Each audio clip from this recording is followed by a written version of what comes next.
How you doing, everybody? Sorry, I was listening to that a little bit. I'm probably gonna get hit by that in the copyright system. I don't care. Anyway, how's everybody doing this fine Monday? I'm doing fantastic.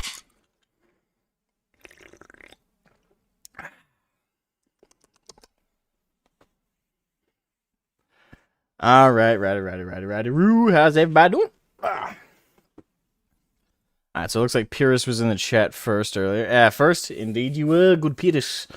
We're starting like 5 minutes early here, so gonna chill out with doing any of the questions quite yet, but we'll jump into that really soon. Hope everybody's having like I said, or I hope everybody's doing a fantastic Monday. Also, welcome to Nathan X2000, a very talented YouTube creator. If you guys haven't seen his I almost said S Factor, not X Factor, XCOM video, you guys absolutely should. It's a piece of pure cinema. Indeedy. If I had a yellow card, I'd flash one right now. I don't have a yellow card. I have a white can. I white can you. Indeedy do. Alfarius and Digital Punk, welcome to the stream. Welcome. Yes, we're going to start the Q&A in a few short minutes, but we'll let people cycle in. Yes, if you guys would like to do it via phone call, or call line, I should say, I have the link right here. I will share it in chat. It's also in the description if the chat progresses past the point where you guys can see it. So at any point, if you'd like to hop into that Discord, just hop into any of the call lines. Whoever's in waiting call room 1, I will pull into the private call. And it acts as a line. So whoever's in 2, when I pull the person from 1, move up to 1. 3, move up to 2, and whoever's waiting in the general waiting room, first come, first serve to jump into waiting call room 3. Pretty simple rules. Pretty simple damn rules.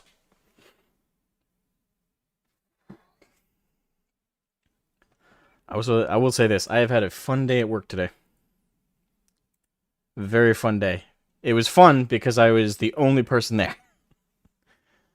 I had to, I say that. Technically, there was one of the older guys there, but he normally just does outside stuff. He came in to help me with one part of it, but otherwise, he just did his normal thing. It was me doing all the normal work. Gotta love how that works. By Mortal Kombat. Yes. Amuse me. Fight for the right to speak to me first. Although we do have technically one pre-prepped question that someone asked me in the Discord before we started today. Again, I'll get to that in just a few short minutes, but again, I want to give as much time as possible to anybody who would like to hop in for the Q&A. Generally, for questions you guys can ask, you can pretty much ask anything except, obviously, too personal of information, and I'll make a deal with y'all. I won't ask y'all too much personal information. Don't ask me too much personal information. And what that really means is, obviously, don't ask me my social security number, because I won't tell you. Sorry, it's my nasty little secret. But if you guys like to ask pretty much anything else, like anything to do with the YouTube channel, preferably hit up with that. Anything to do with 40K, Age of Sigmar, Conflict 47, since I am converting a little bit to that when it comes to tabletop games.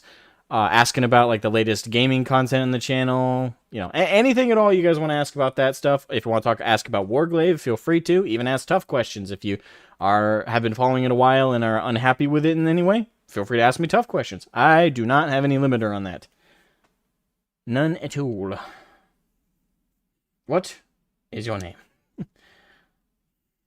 You forgot to ask, what is your quest? You have to ask that first. Then you go to name. Wait, no. Actually, no, is it name then quest? Is it name then quest? Am I misremembering it? And I remember kissing, what is your quest? To seek the Holy Grail. What is your name? And then it's like the third, like, random question. Hey, Asma. When are you doing reaction videos again? With the exception of the rare, like, one that actually has something to do with a topic I give a shit about, hopefully as a regular content, never. Although, I'm not gonna lie, like, I could see a scenario where I get that lazy with content, but I really hope I never hit that point. Actually, the main type of content I'd like to start producing is similar to the latest RuneScape video. That quality and that like degree, that's what I want to make the regular. So if I could do that, or even do better than that, in fact, I would like to. And if you guys haven't seen the OSRS video, it's the now the channel trailer, and it's also the first video if you go onto the channel page. If y'all care about OSRS at all, obviously. If you don't care about OSRS at all, but if you like to be entertained, maybe for 25 minutes, check it out. All right, we hit 4:30, so I think we could jump into questions here soon. But let me just get through the chat a little bit here.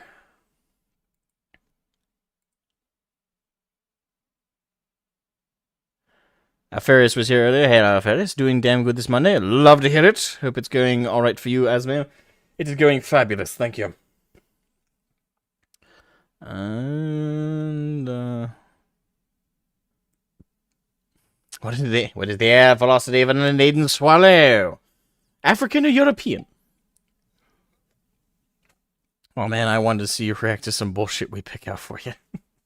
Nah, I'm good. Sorry. Like, it's one thing, like, if you guys ask me to check something out for, like, a stream or something, and you know it's something I'm gonna give an opinion on, like, don't ask me to say, hey, Asmo, react to this compilation of memes, please. Nah. Or react to this compilation of Family Guy clips. Nah. But if it's like, hey, Asmo, this guy had a dumb opinion in 40K, it's like, alright, let's go. Then call me. Then you hit me up, you know, because you know I'll have some shit to say. Captain Caboose with the super chat, coming in with the $5. $5! Goddamn, thank you, motherfucker.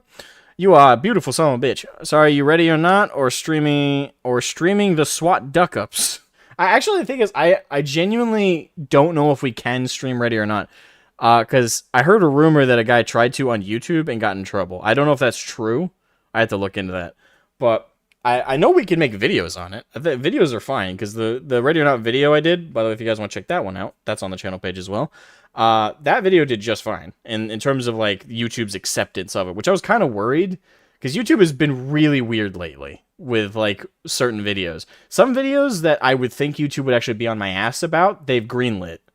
And then other videos, they've, like, demonetized it, and then after it's been up for a week, without me even, like, contesting the demonetization, I look back on my channel page, and now magically it's monetized again. They are weirding me out lately. I cannot keep up with what the fuck they're up to. Anyway, Gunner NWP, welcome to the stream, motherfucker. Thoughts on SIG guns going off and killing people? 6 hour. I heard about what happened a couple months ago. Is there something new that happened before I give my opinion on that? I might have missed that. I will say this, I am not surprised. I am not. The anti-dick ballsinator. I've never been a huge fan of SIG. I will say that, like, to be upfront with, I'm a Ruger guy. I love my Rugers. Rugers, Winchesters, really those are the two brands, I guess you could say, I'm loyal to. One of them because it's the family brand, and the other one because of reliability. I love me a good Ruger. I love Ruger. I stick with Ruger 9 out of 10 times. That's what my daily carry is. Stick with that. The only thing I like SIG for is they have a decent cheap red dot.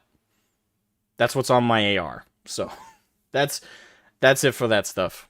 But I can't talk about that too much, or YouTube will be on my ass for that. Tiki the Hut, welcome to the stream. Where do babies come from? Vagina. From a woman. Science 101 with Asma. Alright. So I'm going to pull up, by the way, my audio says it's peaking real bad. Is that true? Is my audio peaking? Or is not Discord, is OBS being a bitch?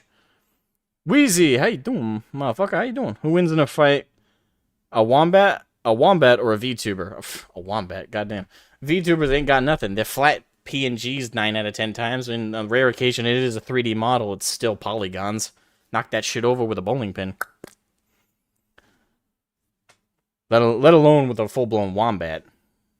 Even though our wombat's actually, like, not peaceful, but more relaxed by nature. Hello, Joshua. Hello. I know GW have been scummer for a while, but such blatant lying about Horus Heresy has really made me never want to buy a GW product again. What's your opinion on the whole situation? Before they have even done the latest crap, for those who don't know, I'm moving away from 40k content in terms of dedicated content. Recently I actually took down a couple of videos, not because of fear of lawsuit, but because recently I heard they went after a cosplayer, which pissed me off so bad. Like they have been getting ridiculous lately. Like it's not an exaggeration to say they are at war with the community. Like it's just the truth of the situation right now. They are at war with us, and they're actively going after people for the dumbest shit. So I've been so pissed off with them lately. I took down a couple videos that I thought were too positive towards them. Genuinely, like at this rate, I just don't want to make any videos for that to me feel like I'm advocating for their products. I'm just not doing it. So the only 40k content I'm doing going forward is homebrew highlights. For those of you who know that content on the channel, because that's community stuff. I love people's homebrews. I love people's fanfics and their passion projects. So I want to keep doing those. Hobby loves. I want to get back into doing those. I just got to figure out a good format for those. And that's kind of it for 40k content. I'm not doing any more lore videos because let's be honest, the lore's just kind of too far gone at this point. Latest releases, I genuinely can't, like, conceptually I would have been excited for 3.0 Horus Heresy like 6 months ago, because I like 2.0, but after all the latest stuff, no. It's no exaggeration to say that 40k has just pushed me away as a fan too much, too far at this point, that I'm not dedicated to it anymore. That's kind of a point I've hit. Yeah, but for that specific situation with all the lying and everything with Horus Heresy, I mean, I'll say this, not to sound too much like Nellip, but I'm not surprised. I'm really not with the Horus Heresy crap. They blatantly lied to our faces about Femstoties. Why wouldn't they lie to us about Horus Heresy?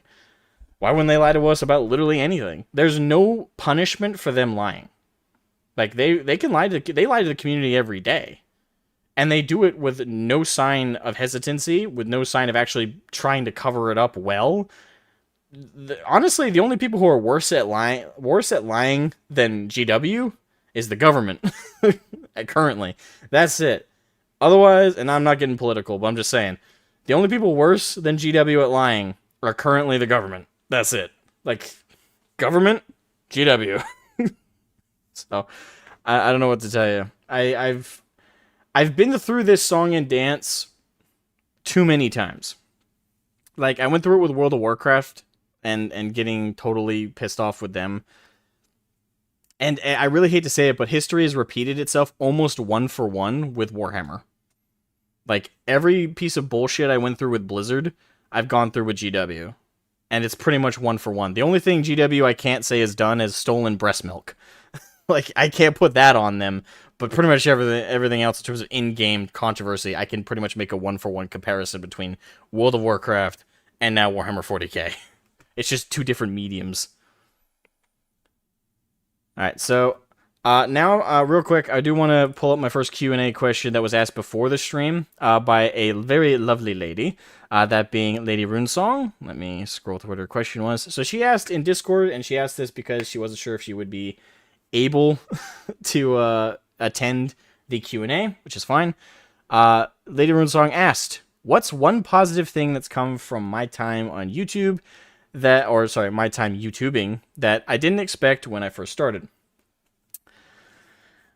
I've actually had, and the funny thing is I've had some time to contemplate the answer to this question. I have a couple things that come to mind, but I think the first thing, I'll just go with the first thing that came to mind. That makes the most sense. I'd say the biggest positive from YouTubing has been the community. I know that feels very cliche, and a lot of you guys are going to be like, well, he's giving the corporate answer. But honestly, like, to kind of prove that, in 2 weeks, or a little bit less than 2 weeks now, I'm going to Germany to meet some of the YouTube community. Some of my earliest subscribers on this channel who have become my personal friends over these last few years, I'm actually going to see. in just a couple weeks. I've been saving up on from my day job. I even did a couple extra shifts just to really save up, and it's cost a lot of money. Like the tickets alone have been horrendous. In fact, all like 2 weeks, the last 2 weeks, I've basically survived off of my mom's generosity to make me some food, which I buy all my own food. But recently, she's noticed I've been eating like ramen and like store brand chicken nuggets that I keep heating up in the oven or the microwave. So that kind of pissed her off. So she made me like a whole week's worth of sandwiches this week. She's like, eat something that's not basically microwave nuggets or ramen. I'm like, okay. I love my mom, but yeah. But yeah. The overall answer to that question is definitely the community. I mean, that's also the funny thing is the community is both sides of the coin. It's been the best part from YouTubing, and it's also been one of the more stressful parts of YouTubing. Because like when it comes to my community, I have been very blessed, but I have had some bad eggs come out of this community that have caused me so much drama. I have excised those elements of the community over the years, but there have been more than one. There have been more than like one or two I've had to deal with. So yeah, that'd be the answer to that question that I think is the most fitting. All right, am I taking my misses? Yes, that's actually part of what's made it extra expensive. Holy shit! Tiki the Hut with the 50 goddamn dollars. Holy crap, man. Save travels to Germany. Oh, thank you, man. Thank you. I like fucking jeez, man. Thank you so much. Ah, that is very, very generous of you. Thank you, Tiki. That is beyond generous. Thank you. Uh, yeah, I can't say that enough. That was very kind of you, man. That is no small amount. Holy crap. When's the trip to Germany? So we're leaving the 10th of August, and I'm gonna be there a week. Uh, if I will say this, if my girlfriend weren't coming with me, I probably would save a lot of money in the hotel because I could sleep on the side of the road and I'd be fine. Like I'm a sturdy guy. I would be fine with a cheap ass like motel. But because my girlfriend decided to come and I really don't want her to rough it with me, I decided to dip into some of my savings, which isn't smart. But I dipped into some of my savings and I actually got us a decent hotel. If I had like unlimited resources, I would get us like the best one just for her. But gotta work within my means. So I got a decent hotel that we'll both be staying at, and yeah. As it is, like right now, I'm trying to talk my boss into letting me take 2 more extra shifts at work. Because there's 2 situations coming up at my job that will be a couple extra hours, but they don't necessarily need a custodian there. But I'm trying to see if I can argue for it, just for some extra pay to kind of build my savings back up. But I'm young. This is the time to make bad financial decisions.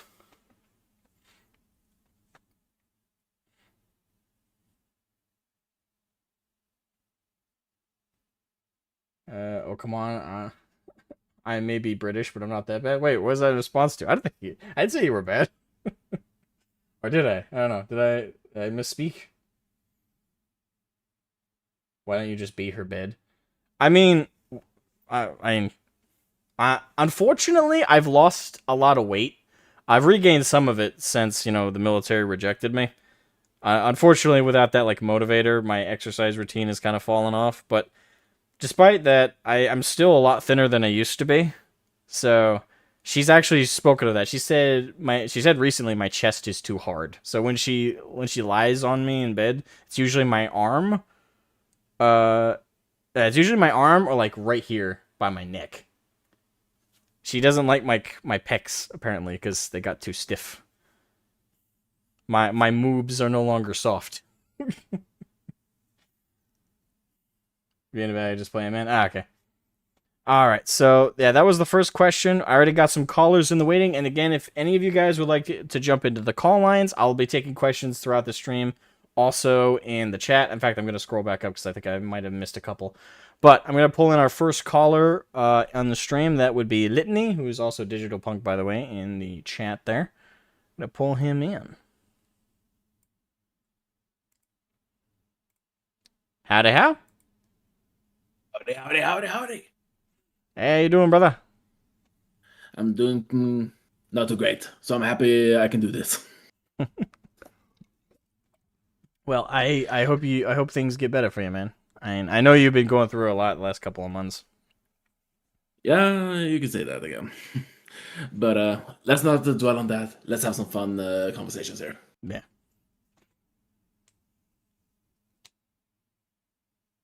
So, for the laws, I'll ask you this first Mm. from the chat. Is it the Um, fanfic thing? yeah, please answer. I need to hear this on camera. Depending on how, if it's erotic fanfic, no, I will not. I mean, don't you want to hear the spicy tales of Slanesh and the Horned Rat? No, no, I do not. I can't. I cannot. The only thing more cursed than that is an ogrin and a felonid trying to go at it. Oh dear. A lore Yeah, accurate that would be felonid, by the pleasant. way. Yeah, I hear you. All right. So what's your more serious question then? Yes. First up, while still on that topic, if you've seen them, what are your opinions on the new Chaos Dwarfs? Well, quote unquote Chaos Dwarfs. The new Chaos Dwarfs. I actually haven't looked into them at all. I know I heard the only thing I know is that they recently announced them. Um, Mm-hmm. I haven't actually looked into it. And maybe that's a sign of like how detached I'm getting from GW directly. But That makes sense to I don't me. know if you got any images, shoot them to me. I could speak to them aesthetically, lore wise. I've said this in the past a lot. 40k, I know a shit ton about. I could sit and argue about and like debate 40k for hours. Yeah, yeah. I know jack shit about Age of Sigmar, and I only know a little bit about fantasy, and that's from listening to Ball, who is an older member of the Mhm. community, and yeah, mostly Ball rant about it. Yeah, makes sense, makes sense. Let me see. Here they are. I picked a far better color scheme for you Mm, because, while I love the models, I hate the color scheme they presented. Too much green doesn't make sense. too much green. Yeah, too much green. You know how warp stuff is basically warp stone is basically called as demon shit. Yeah. Yeah, they went with that rather than red fire and shit. So here is someone's fan paintings Okay. rather than you know Let green. me see if I can pull it up on stream here. No, I have too many display captures. Checks out. All right. Oh, Let me zoom in on that one. Hold on. what up? So these are fan paints. Yeah, this is not the official paint All jobs. right. So I won't judge the paint job, but aesthetically, Mm-hmm. not knowing the lore, uh, Mm. I don't see anything that's off to me. Mm. I will say I think well, that's probably an HQ. HQs are kind of meant to be over designed, but I'd say the HQ Yeah, is a bit like over the top. indeed. Um, yeah. Otherwise, I can like see that. just eyeballing it, I'm not saying anything wrong necessarily. But again, I don't Yeah, know I don't know like if this is how much of a deviation this is design wise from the traditional Chaos Dwarves. the machines, the centaurs, and such are not really a deviation, but Hmm. when you look at their blunderbusses, these are not blunderbusses. Sending them to, and The yeah, two I in think. the on the right side corner. Hmm? The two are on the lower right in the image. Yeah, those are blunderbusses.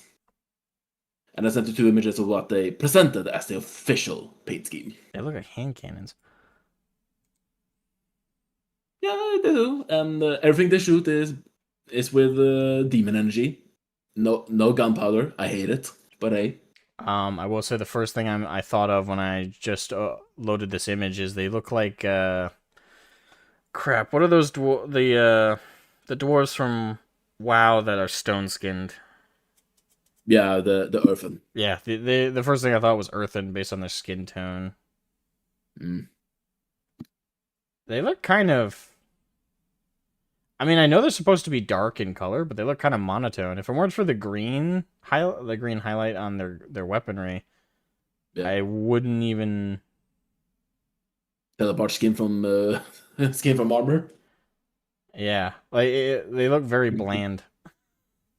Yeah, it's not the best paint job. I don't think they did them any credit with the paint jobs. Yeah, I mean for GW's team, they usually do it. Mm. This is pretty uninspired, I'd say. Yeah, yeah.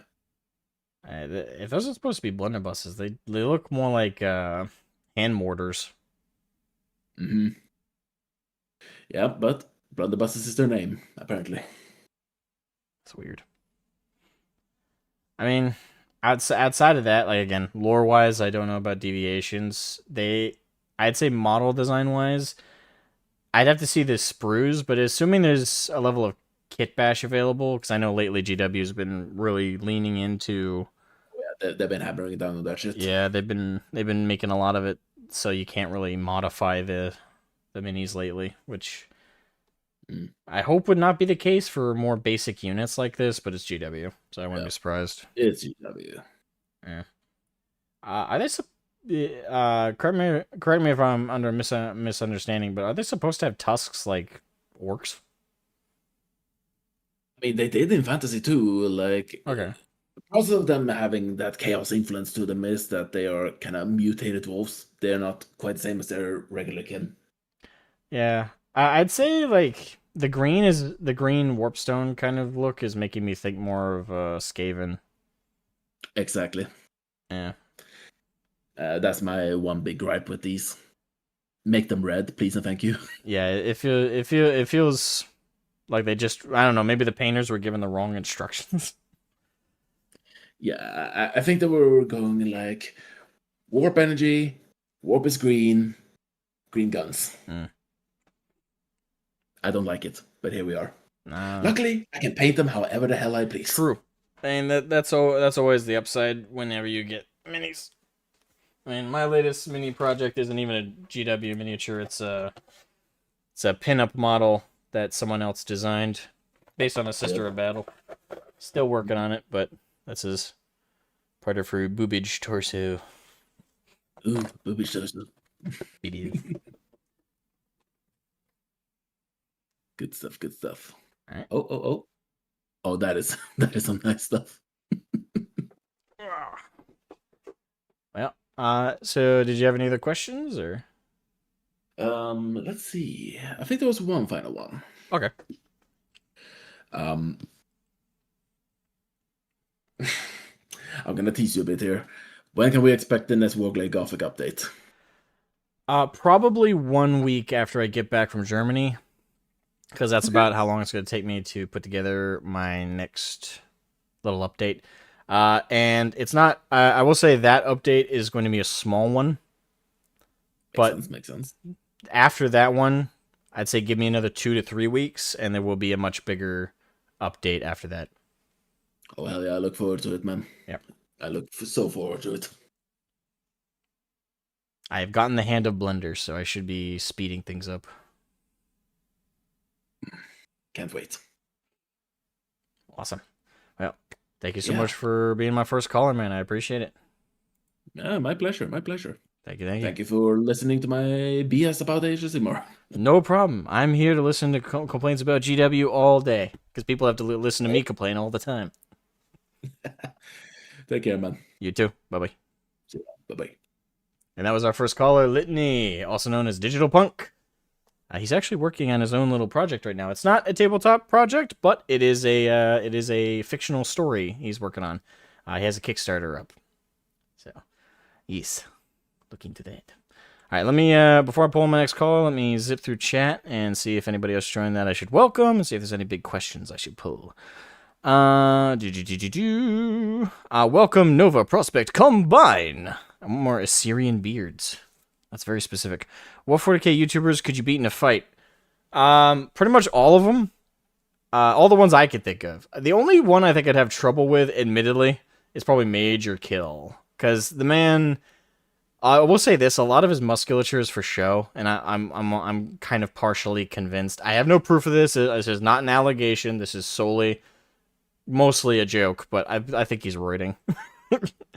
You can get the muscles he has naturally. I'm not saying that those are unnatural, but I don't know. Like, I'm saying, there's an inkling of doubt there, but I probably would have some trouble with Major Kill. That's assuming if he's ever been in an actual fight.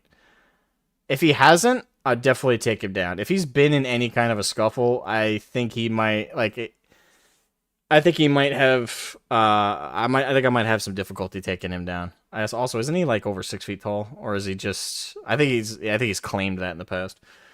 But pretty much everybody else, I could kick Arch's ass. With all due respect, of course. But I could. I absolutely could kick his ass.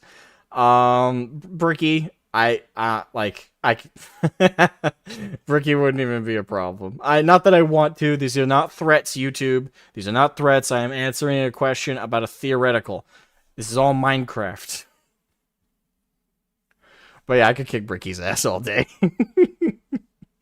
Midwinter Minis could kick his ass. Again, not that I want to, but I could. Definitely, I think I could be definitely not that I'd want to, but Mordian, I could kick Mordian's ass. Like, Mordian's a great guy. I would never want to. I would have to have a substantive motivation to do it. But if theoretically we were in like a friendly boxing match, Mordian would be on the mat very quickly. I know I'm boasting real hard here, but to be fair, I'm a farm boy who's like been hucking hay bales and dealing with horses twice my size my entire life. Plus, my day job is a physically active job. I have an advantage over a lot of lifelong nerds in this space. Like, I do. So, this is partially me, like, bragging, but it's just a natural advantage. Like, I'm sure if any of these guys were more active, or, you know, were as active as me, and granted, I'm making a lot of assumptions, but if we talk about people like Valric, Bricky, Midwinter, all these guys, they do YouTube full-time, right? They do content creation full-time. These are guys who are not doing a lot of heavy lifting, doing a lot of physical projects day in and day out. They might go to the gym like 3 or 4 times a week, but compared to me, my workout is my job. Like, believe it or not, I have to lift and do a lot of heavy lifting at my day job, so I have a natural advantage. So it's not really a fair comparison when you ask that question. For most of them, it's not really a fair comparison. Also, welcome to Joshua the Crusader and Dasrat. Welcome to both of you. Matthew Gordon as well. Welcome. What's up, Germany? Wow, be careful over there. Oh, don't worry. I'm going and meeting friends, and we're not going to Berlin. I'm not going to the big city. I'm avoiding it like the plague. No freedom over there? Yeah, unfortunately, I do have to watch what I say. Although, I think the worst that I will say this, it's going to be a cosmic, a cosmic miscarriage of justice if I say the wrong thing and I get sent to jail over there for any period of time, but Johnny Somali of all fucking people walks free. I mean, granted, he's supposed to be going to jail soon in Korea, but seriously. Although the universe is ironic like that.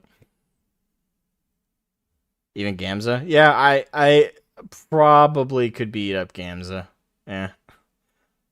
Although I don't think I've ever seen like a full body photo of Gamza before, but based on what I recall him looking like from like mid chest up, yeah, I could take him. Does tell me anything? It's that you do not mess with farm boys. I mean, I'm biased, but yeah, don't. Like, I may not have like the most like Arnold Schwarzenegger muscles, but I can bench. Well, last time I could bench, I almost could bench like 260, 280 at my height. Granted, I was struggling at 280, but I can, and I have a lot of stamina. Ask my girlfriend. It's up to you guys. That's a joke. Asmogan is probably a space marine when it comes to 40k. Yeah, generally, like I identify with space marines the most, but I'd probably be closest to probably a Catachan. Not asking. Good, don't. Do. Bricky is like an Imperial Guardsman. Not in physicality. Big gym session. Yeah, bring it. All right, all right. Let me eyeball any chat. Clapping Archer's cheeks is not exactly a hard bite to cover. He has too many pastries. Okay. I will respond to that in detail. Asmogan, I remember back in the day you reacted to Nostalgia Critic, so I asked, what is the best one you did? Oh God, remembering those days. Back then I was a preteen. Actually, no, I was a teen. Yeah, because I was like 14 or 15 when I did that. The dark days of my YouTube career. I don't know, best one? Like, I don't know. It feels weird to, like, are you asking, like, which is the best Nostalgia Critic video I watched back in the day? Because I don't even like him now. I used to, like, when I was younger, when I didn't really think about his reviews too much. I was more entertained by how he reviewed more than his actual review in terms. I think this is the benefit of getting older, is once you get older, you actually think about what you're watching a lot more. When I was a teenager, I focused more on like his animatedness, his energy, like Doug Walker, right? As I got older, this is kind of the thing of suffering from age and like wisdom, if you will. I just understood the shtick more. I understood what was happening more and realized, I looked past the character at the substance and kind of found it lacking. So I'm not sure. Yeah, I'm not sure how I'd fully answer that. Dren the Heck, welcome to the stream. More Goliath Ginger? Did you mean to say Ginger or did you mean to say Ganger? Because I'm not sure what a Ganger is. Yeah, I'm not sure. I don't know. My favorite Nostalgia Critic going off of memory was his review of Signs, because that made me laugh a lot. Making fun of M. Night Shyamalan. Because I make fun of M. Night Shyamalan a lot. That guy is way... Like, he used to be overrated, and I'm glad people caught up with the times and realized how much of a dumb... Well, that's a bit cruel. Maybe not dumbass, but how fartsy-smartsy his stuff was.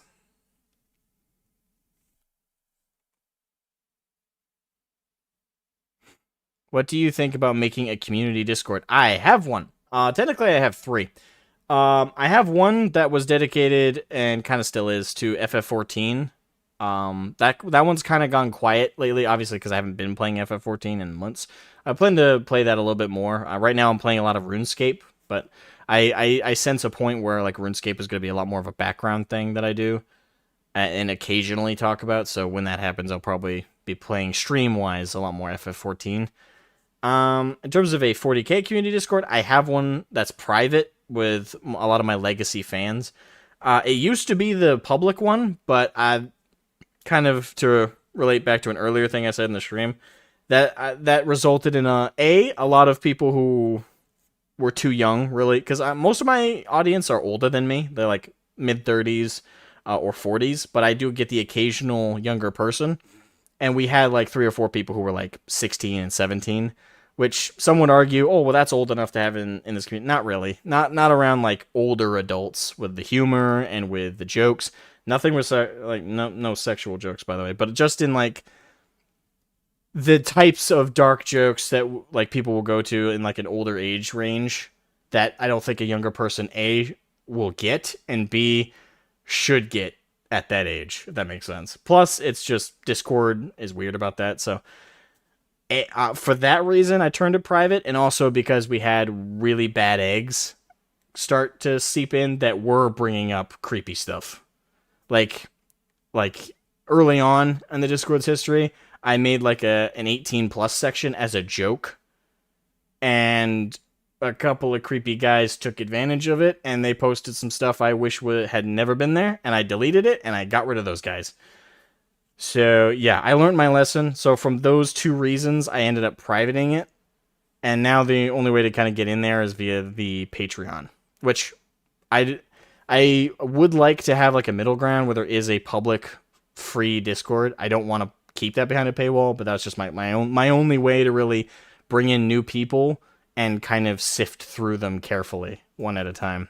Whereas if it was just purely public, I have one moderator and she has a day job. She does her own thing. She's not available 24/7 to check every new person if it were to go public. And I have a shit ton of people seep into it.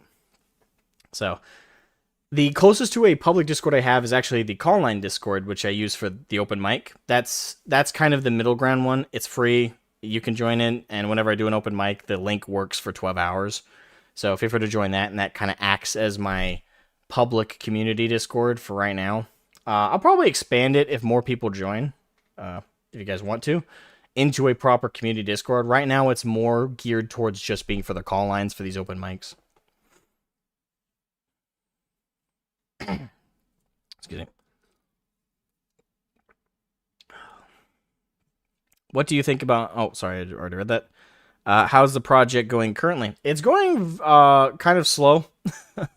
I will say there's been one big update that will hopefully help with things. I hired on somebody to help me with writing the game rules for Warglaive. They are an indie person as well, so they don't have... they don't have any like existing projects. So I'm bringing in people who don't have, like, this is their first experience with creating things as well.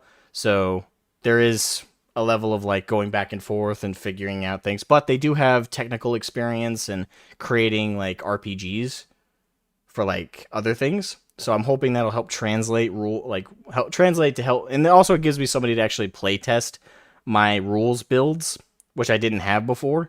So now that I've hired on that person, and I think I'll actually have at least a prototype of the rules that I'll be confident with, hopefully within 6 months. Probably less than that. I might be adding more time to that than really it will take, but just out of paranoia, I'll throw that number out there. All right, this isn't the last question period, but this is the last question I'll take before I take another caller. Nova Prospect Combine, what's your favorite faction in Warglaive Gothic? I'm the creator and writer. They are all my favorites. All my children. I love all my children. But I do have my favorite is the Warborn. I love werewolves. They're my favorite, and no, not because of furry shit. Furries ruined werewolves so much. I used to love the Worgen in WoW, and then furries ruined it. But werewolves, I love that traditional monster. I think that my favorite film version of a werewolf is definitely got to be the ones from Van Helsing. I love werewolves. They're just a super cool monster idea. It's the better version of Jekyll and Hyde. I love that shit. And plus, the Viking aesthetic. I mean, you guys remember the day when I had my old braid. You guys know I like Vikings. At least the pop culture aesthetic of them. I know my buddy Pyrrhus, who's in chat right now, who's much more of a history nerd, hates that shit. I love that shit. I don't even pretend it's historically accurate, but I love that aesthetic. So I like that crap. I love werewolves. They're my favorite traditional movie monster. So the Warborn are definitely my favorite faction. However, as the creator, I understand that they're going to be a faction people love, and they will be a popular one, hopefully. But I also understand that a lot more, especially in my community, lean towards the kind of space marine, plate armor, super soldiers that we think of, like space marines. So I'm definitely the poster boys for Warglaive are not going to be my favorite faction. They're going to be my second favorite faction, which is the Sovereignty. So that is a sacrifice I'm willing to make. Like, as much as I love the Warborn, I do think for like the franchise, I think most people are going to lean towards. I've already, like, when I explained the factions to people before, 9 out of 10 people tend to lean towards the Sovereignty. Anyway, so that goes to show you that that's aesthetically where people are going to lean towards first. But the Warborn are definitely getting their fair share of the love. Like, I your parent, which is his favorite child. It's true. I do have a clear favorite, but I love all of them. I do want to make that clear. None of the factions are going to be disregarded. I'm not Matt Ward with the Ultramarines. It's like fuck every other form of Space Marine. Ultramarines, Ultramarines, Ultramarines. Let me fist myself with an Ultramarine. Like, I'm not Matt Ward. I love all my factions, and they're all going to get a lot of dedicated time and effort. But the Warbone are definitely my favorite overall by a slim margin. Sovereignty are really cool, and they're going to get a lot of love just because they're going to end up being the poster boys. But overall, everyone's getting fair love. Don't think one faction is going to get more love than the others. I'm going to do my best to spread the love and keep things as balanced as I possibly can.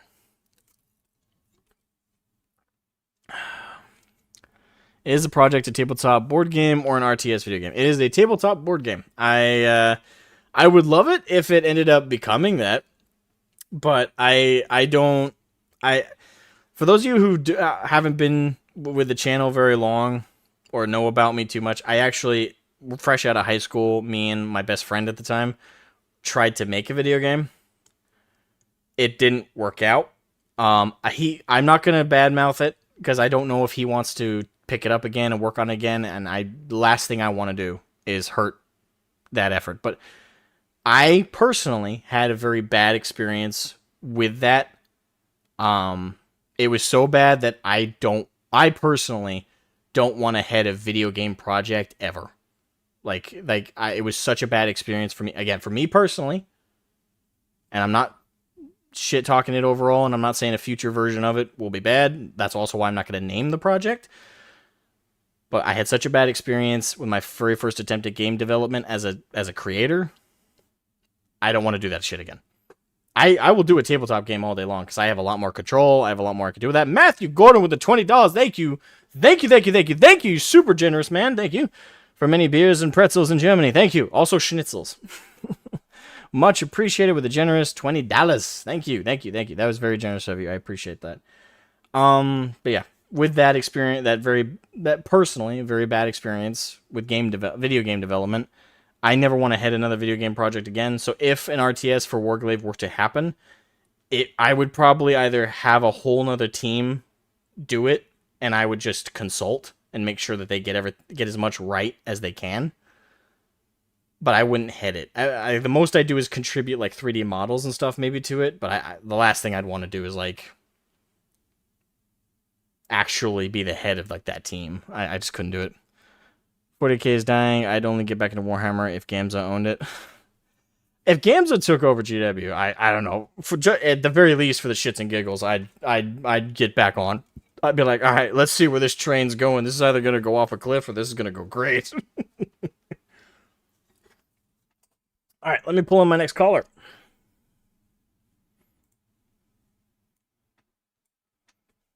Undead, what's up?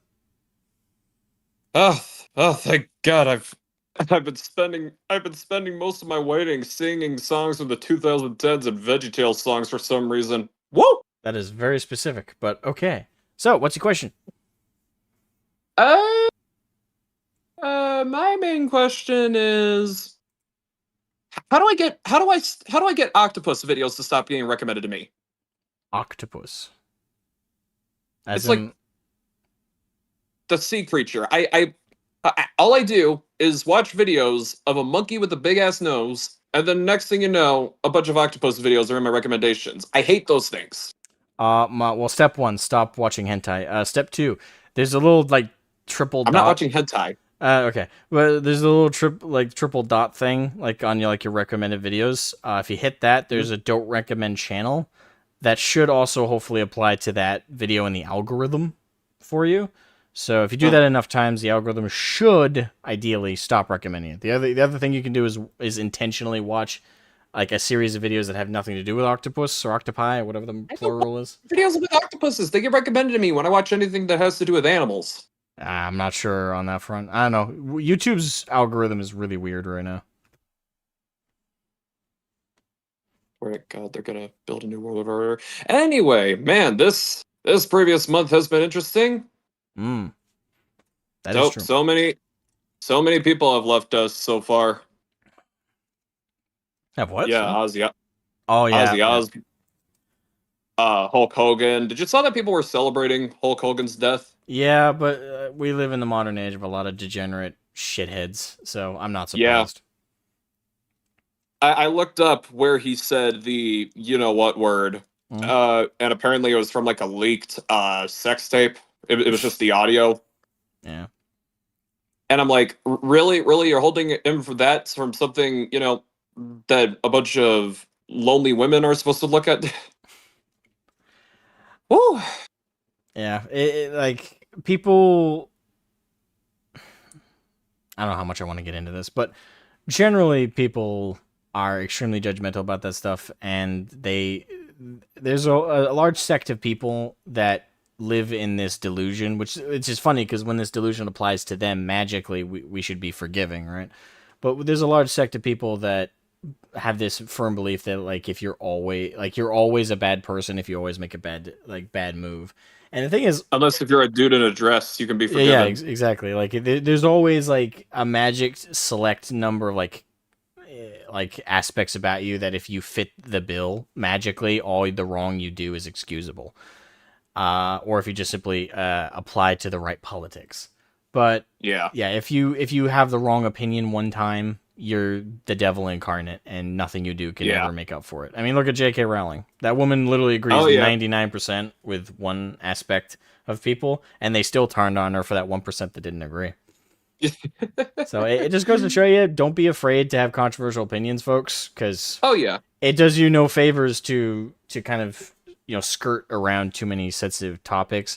It's one thing to do it to be sensitive to somebody who's actually going through some issues, and you're just like, okay, I won't make these jokes for this person's sake. Oh yeah. But if you're worried about public backlash or people turning on you, don't, because they're gonna do it at some point anyway. Doesn't matter what it is. But Man. So, oh, what else has been going on this past month? I don't really have any specific questions. I think we'll just chat for about a few minutes or something. okay. Uh, Man, I really want to play the new Donkey Kong game, but I don't have a Switch 2 yet. I wouldn't recommend getting it, but if you got, what is it now, $450, is it?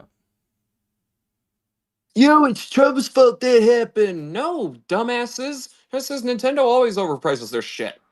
Yeah. Did I Unfortunately, I think blame they're Biden trend-setting. for Did I blame Biden for each Mortal Kombat 1 DLC character for being so expensive? No, I blame NetherRealm. Yeah, always blame the people who set the price because they chose to do that. Yeah. What else? My local convention was earlier this month. Met a couple of cool people. That's good. Met Rob Schneider, Dean nice. Cain, John Rice Davies. Oh, nice. You got a good eclectic bunch there. Yeah. Except, I mean, I already had this talk earlier this month. I don't know what's up with my head. Like I always say a bunch of like angry things about people. Like there was this one dude who was an actor from a Smosh after Anthony left that was there. His name is Damien, and I was considering going up and saying hi to him, but he was wearing a mask in 2025 when I like saw him from a distance, and then I saw his banner with because he's a voice actor now, and Okay. there was no X account links. There was a Blue Sky link, and then I'm like, okay, I'm not tolerating you. Yeah, I met Yuri Lowenthal last year, but I'm not tolerating that shit anymore. Blue Sky Links always give me like for me it's like that's like an immediate like okay, I'm avoiding you. And Like, I don't wanna shit on. And look, I definitely need to improve how I view people because let's just say I'm working on a comic dub. I don't like to advertise things, and a lot of voice actors that I hired have Blue Sky accounts, and I'm like, hey, if I'm gonna be Mel Gibson, then I'd rather be Mel Gibson than just a silent person. yeah. Don't be afraid to be the crazy guy in the room because half the time the crazy guy's right nowadays. Yeah. Just saying. Well, I want to thank you for coming on, man. Thank you for the right. question you did have and the short little conversation there. I hope you're having a good day and I hope you have a good rest of your week. Yeah. Now, if you'll excuse me, I'm gonna go cry about me missing my ex-girlfriend again. Okay. Bye. Bye. That was a very specific way to end that conversation. Alrighty, Nico, the birthday boy, is here. By the way, everyone say happy birthday to Nico in the chat. Guy is a wonderful lad. He is on his way to 30. Very close, very close. I always find it, like, the thing is, I laugh now, but in just 4 short years, I will be 30 myself. Well, 4 years and a couple months.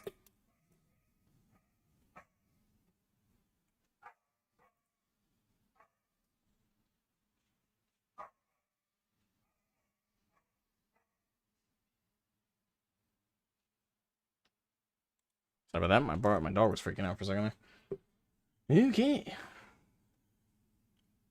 Sikurtzes, 1973. Welcome to the chat as well, by the way. Lane Lunatic, how you doing? Want anything good for your birthday, Nico? He better have. I believe in him. His Viking blood should have led him to quite the prize.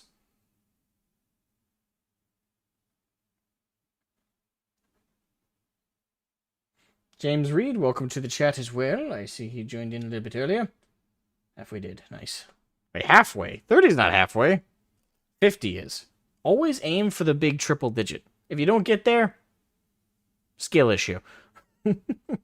Kill Team Hungry. What's up, my good man? Also a recent birthday. Good evening, children of the night. Good evening to you as well. Actually, it's kind of mid-afternoon for me. I'm almost a child of the night. Give it a few more hours. Birthdays are better than yours. Mine are.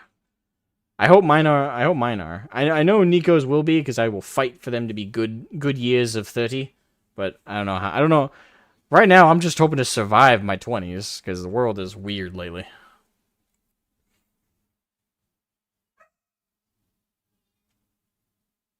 My dog's a diva. Alright, gonna pull in Dasrat Stories to the call line. Dasrat, how are you? Hello. Welcome. Pleasure to once again be with you in your magnificent beard. How do you keep it more orange than your hair? Genetics. The beauty of being Irish and Scottish. The magical wombo combo. Yep. Just to preface, that is not my part of the questions that I had for this evening. No, that's fine.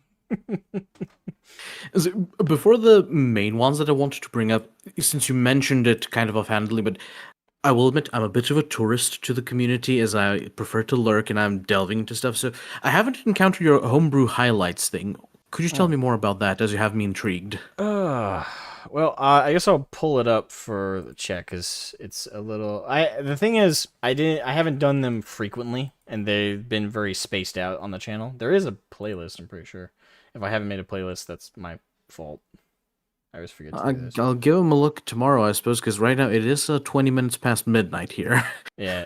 So the gist of the homebrew highlights is I have a Google Forms that I have set up, and it's been set up on my Discord, but I guess because it went private, that doesn't really help people who are, not in like the private Discord to make submissions. I know I shared it at least one time in the description of at least one or two of the homebrew highlights. But the homebrew highlights, I take submissions of homebrew Space Marine chapters. I also take in Chaos Space Marines. I've tried to figure out making multiple Google Forms for homebrews of people's maybe custom Imperial Guard chapters, Heretical Guard, or Chaos cultists, or Tyrannid swarms. Like, basically, I want, like, if someone has a homebrew faction of any kind in 40k, the ideal is that they could submit it to me. And in universe, via a character I've made myself, Inquisitor Igiel is his name. I kind of, through him, he's an Inquisitor that I've homebrewed, where in the universe he's been assigned by the Inquisition to archive and go and find the chapters that they need to renew documents on, because they've either had minimal communication with them, or the chapter never had an official documentation and they recently discovered them. Whatever the case may be, Inquisitor Igiel goes out, he meets with the chapter, and through him I tell like an in-universe write-up of the homebrew that someone submitted to me. I think my favorite one so far has been the Space Bees. I will link that Let me find it. Yeah, I didn't make a playlist of this on me. Yeah, and a playlist of these would be great to go through. And any chance you could, link that forum in the Discord for the waiting calls? Is I'd like to send you some stuff. Is homebrewing, in my opinion, is the best part about the hobby in general. I've made quite a bunch of stuff, even writing stories that I've turned into videos for particularly my main homebrew, who I think you'd like. They're basically Black Templars, but salamanders. Ooh, interesting. And if you want, I can send you some pictures of a model I completed recently of them. That'd be cool. Yeah, I'll definitely. I'll probably add a whole category for the call line Discord for submissions for that. That would probably help. That's this Contemptor Dreadnought from this piece of artwork I had commissioned a while back. Ooh, can I show that on stream, or would you like to? Feel free. Okay. Oh, absolutely, feel free. That way, everyone in the stream can see what we're talking about. Chat, I preemptively apologize. I am not good at painting. Very much so a novice in the field. Oops. I have way too many pictures in my documents. Yeah, I know this is random, but this is the first one I saw in my file. The count. Okay, let me pull up a couple more. But yeah, this is the art piece one. Yep. And I'm quite proud of the story I've made for them, where they reject their Primaris recruits and tell them to piss off, basically. Like the Black Templar should have, but GW doesn't know their own lore. Regrettably. I don't think this is a bad paint job. Like you bothered to do edge highlights, which a lot of people just I've noticed lately anyway, just skip for some reason, which I think actually kind of hurts a model, especially a dreadnought, which should stand out. Plus the burn that you did on the is that a multi-melta? Yes. Yes. The burn mark you did there, that's not a novice thing to even, like, a novice wouldn't even attempt that. They would either just do a stipple of black at the end to mimic burn. The fact that you even attempted to do a fade of burn there, that's above novice to even attempt. So I think you're a little harsh on yourself. And I know people who paint for who've gotten gold at demons, so comparing yourself to the people around you kind of deal. I mean, yeah, and I just so you know where I'm coming from when I say that. Like this, I'll share on stream a couple pics real quick of my stuff. And my Mauler Fiend. Oh, that is a delightful Mauler Fiend. Yeah. Does he get enough head pats? He gets all the head pats. He's actually behind me on my shelf right now. Most of my orc armies, because that's my main army for 40k for years. I got my Stompa back there. I got my Battle Wagon. It's hard to see, but my Rocket Squig Buggy.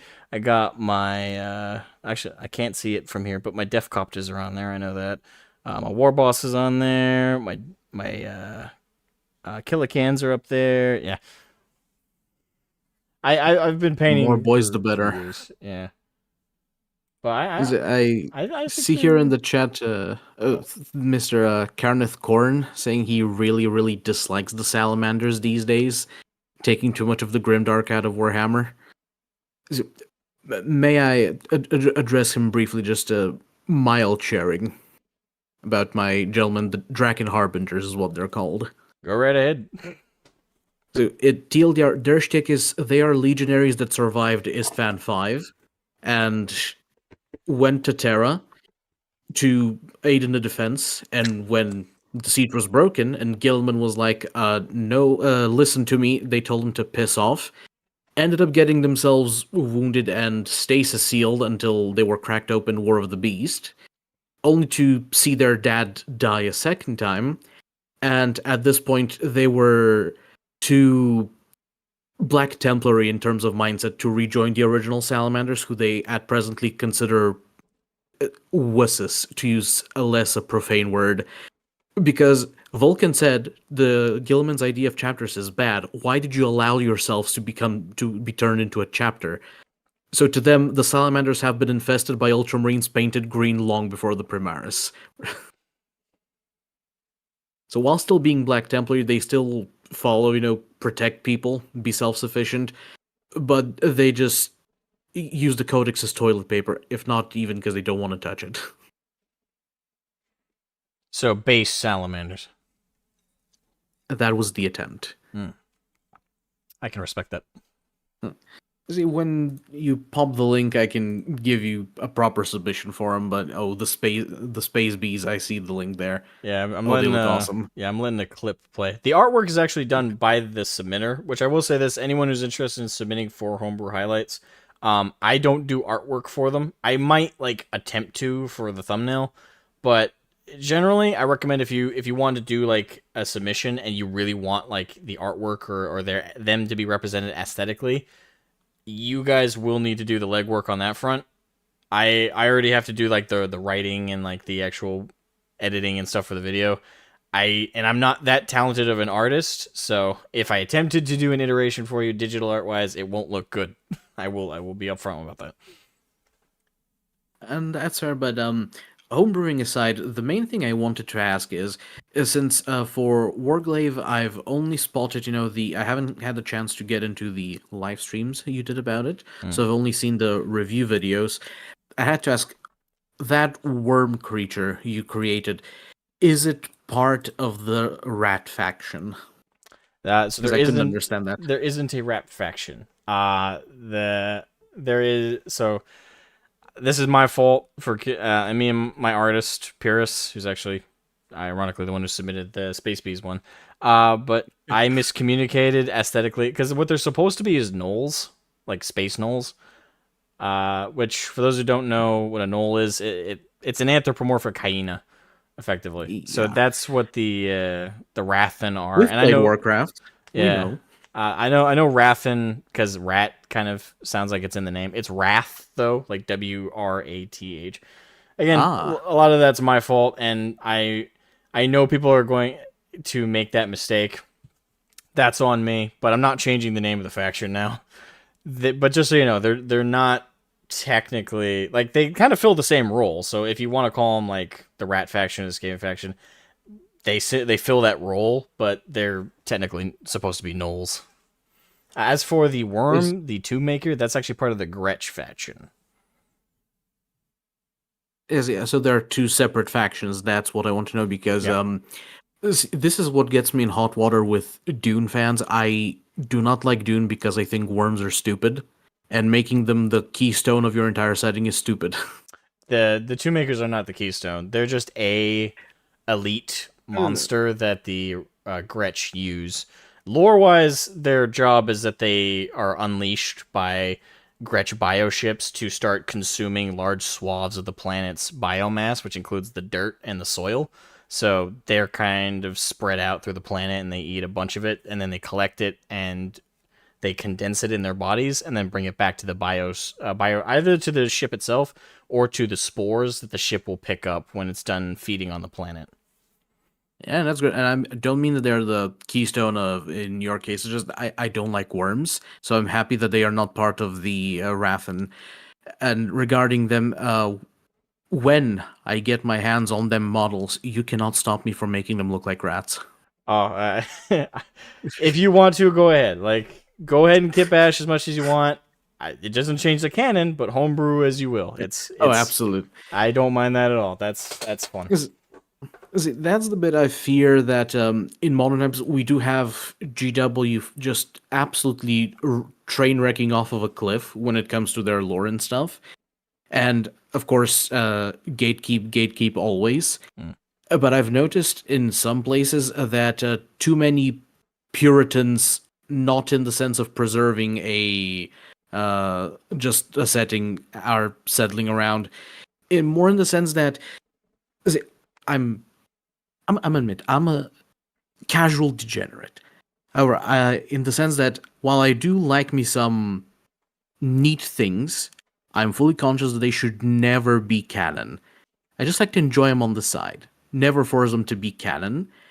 But I've regrettably encountered quite a few Puritans that are like, no, anything of the sort needs to be, and that's kind of what's led to the modern stuff that's kind of recently happened, but I don't want to derail this into politics. So moving back on to the last question I have. So for Warglaive, any particular chance for you to say have something made by Yanovich for it, since he is also detaching from 40k and he does quality. I would love if Janovich would contribute to Warglaive. The problem is, I have no relationship with Janovich. Like, at all. I kind of have one with Arch, although that one's kind of faded with time. Like, Arch and I don't talk much these days. And I was friends, and I would like to think we're still friends somewhat with Gamza. But I don't, outside of one interaction, me and Janovich have not had any crossover. I respect the hell out of the man, and if I knew of a way to contact him, I would absolutely love to see what he'd be willing to do, and I'd pay. I'd be willing to pay money. Would you like me to hit you up? If you have a way to make us in contact, I'd appreciate the hell out of that. He's generally just an incredibly chill dude who's open to talking with anyone, really. Honestly, you can literally just go into his server, his community server, and just ping the man and just say hi. He'd be more than open to talk after about anything. If you want, I can get you an invite to his server. Yeah, I mean, absolutely. I can't promise that he and I will come to an agreement. But I'd absolutely love for the opportunity to try. Like I don't know if this would interest him is the other thing. I hope so. Again, I'm not saying that something is being expected, but it'd be my absolute pleasure to get two of my favorite content creators in collaboration with each other. Yeah, I mean, absolutely. Yeah. Feel free to DM me a link and I'll absolutely. Yeah, already sent. Awesome. I will join that then. And do not mind when you see me there. Please do not mind my current station. I upset one of the mods, and I have been bestowed with one of the server curses there. It is not something that I intentionally applied to myself. I'm waiting for it to time out. Okay. I'll keep that in mind. But these were mainly the things I was curious about, and thank you for answering them. Yeah, no problem. Wish you all the best, and keep up the great content. Thank you.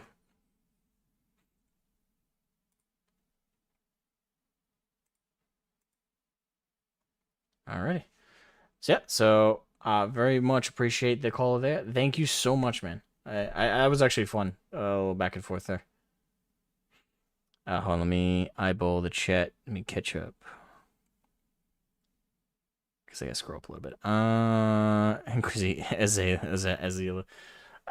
The reason I went with Igiel is actually I was trying to come up with a name for the Inquisitor, and two names came to mind, and I ended up meshing them in my brain. I can't even remember what they were separately now. It was just Igiel.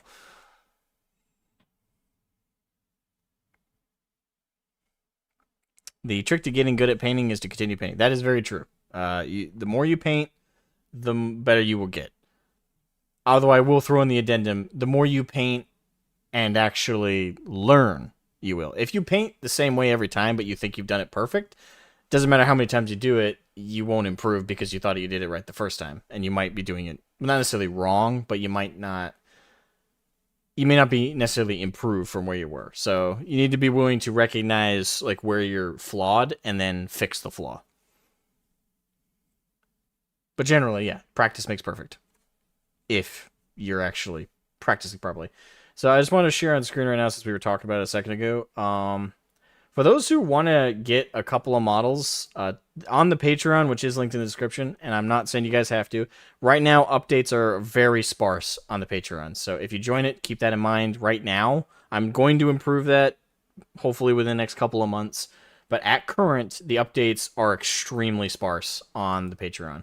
But at current, if you guys wanted to pick up a couple of STLs that are already available, I have the pre-supported Gretsch Ghoul. It's just this is a prototype one that I did a while ago. I'm making an updated version, but this is if you want one of the originals, I guess original designs for one of the basic Gretsch infantry. That's up. It's pre-supported. And in the file, it also includes an unsupported one if you don't like the pre-supports that I did. I also have some custom bases for different sizes. I had a couple of... Yeah, I was also working on a comic that's kind of falling off. I also have a version of the Tomb Maker, the Gretsch Tomb Maker we were talking about a couple of minutes ago. If you guys want to get this one. So, and I also have a full body one, which is much longer. So if anyone wants to, support via the Patreon, and if you're worried that the Patreon has nothing available at current, it does. It's just, again, updates wise, it's kind of slow at the moment. I will endeavor to fix that, but it's not like there's nothing on the Patreon that is available. So I just wanted to highlight that for those who were curious or were interested. And please, because I've yet to get any feedback once I put these STLs up, please, if you choose to join the Patreon and you try them out and you try printing them, please, first off, send me images. I would love to see how you guys paint these. Additionally, let me know if there's a problem. Like, I've been waiting for feedback on these since I put them up over a year ago. So I'd appreciate if anyone's curious to try that. Excuse me. James Reed, I missed the first hour. Did osrs come up at all? Not so far. If you would like to bring it up, feel free. You'd be the first to bring it up so far. But so far, it's mostly been talking 40k, Age of Sigmar, and I think there was one question with YouTube so far. Where could I submit a homebrew chapter? I will... Currently, I don't have a public place to submit it right now, so... What I will do is on the call line Discord... What I will do is... So yeah, on the call line Discord, I'm going to add basically a copy of the category I have on the private Discord. Let me do that by tomorrow, because I'm not sure if I'll do it tonight, because I have to copy a bunch of stuff over. But I will provide the link to make submissions over there. I have to catch up on some submissions as well. As it is, I'm really trying to finish, because I'm right now I'm adding a level of complexity to the homebrew highlights. I'm doing a live action segment of it at the beginning. It's kind of an experiment. Hopefully it looks good, but yeah, I'm trying to get one done relatively soon. Okay, what have you been up to in OSRS? Still just grinding, or are you doing quests and stuff off stream? I'm not doing quests off stream. I'm actually avoiding doing quests off stream. Because I think, like, the stream content for me right now is questing. Grinding is what I'm doing off stream. So, like, grinding skills, doing, like, busy work. Because that's less fun to watch on stream. Not that I can't, like, joke around and talk and just chat while I do that. But I find that, like, I just kind of chill with something else on another monitor while I do, like, the monotonous grinding. So... What I'm saving for the streams is the quests. The quests, I think, is actually going to be the fun content to do on stream. All my Age of Sigmar armies have been switched to square bases. I tried to like it, but the lore just did nothing for me compared to fantasy. Yeah, that's understandable. I think Age of Sigmar definitely has a huge a PR problem, and B, an aesthetic problem. Right now, I know I've talked to Litany about it numerous times, like why I've never, like I've been interested in fantasy, but because fantasy, like by the time I came to like even know about fantasy, because I knew about 40k since I was 13, but with fantasy, I never really, well, I knew about it at certain points, but I never really got into it, and by the time I was interested and I heard some things that got me interested, by the time that happened, fantasy got killed, and now Age of Sigmar is in its place, and Age of Sigmar just never interested me.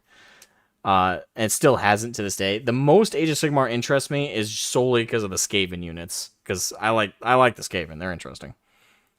However, do you think 40k, is there any chance it could be saved? Ooh, big question. That's a big one. Feel free to clip me when I say this, because hopefully I'm wrong. And I hope I get dunked on for this, but I'm going to say as of right now, no. I genuinely don't like the feeling of saying that, but no.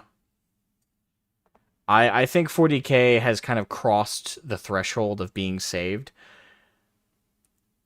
there's a 5% chance that they can turn things around, but that 5% requires some drastic shit that GW has never done, has never even hinted at doing before, and I just don't see them doing it. I'm putting 5% because I do believe that there is that level of a chance that they might do it if profits are really that bad.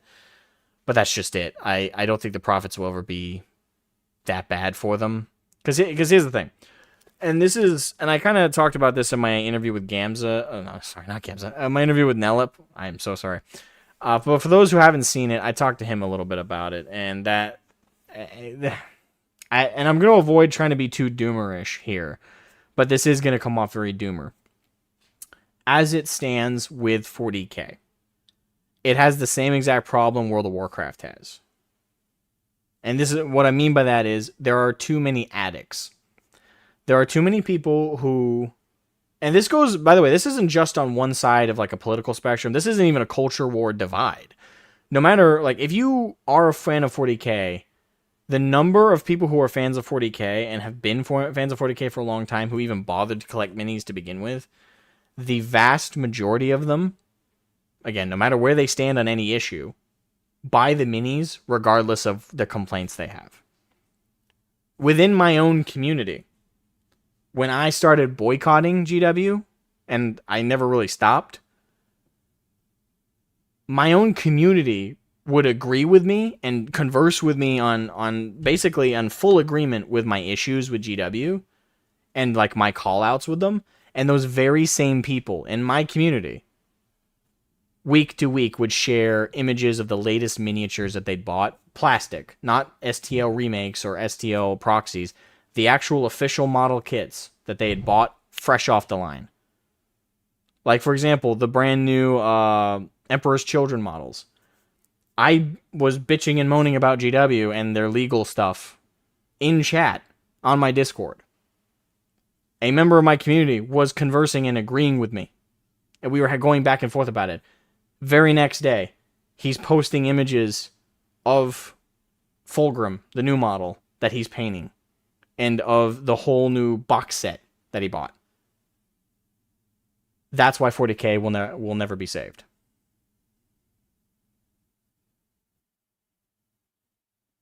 And I don't want to be doomerish, and I don't want to blackpill anybody, but that's just the cold hard truth. GW does not give a shit about how much you bitch, how much you moan, how much you complain, how much you disagree, how much you call them out, how many emails you send, how many phone calls you send. Nobody gives a damn over there if the money still comes rolling in. Doesn't matter.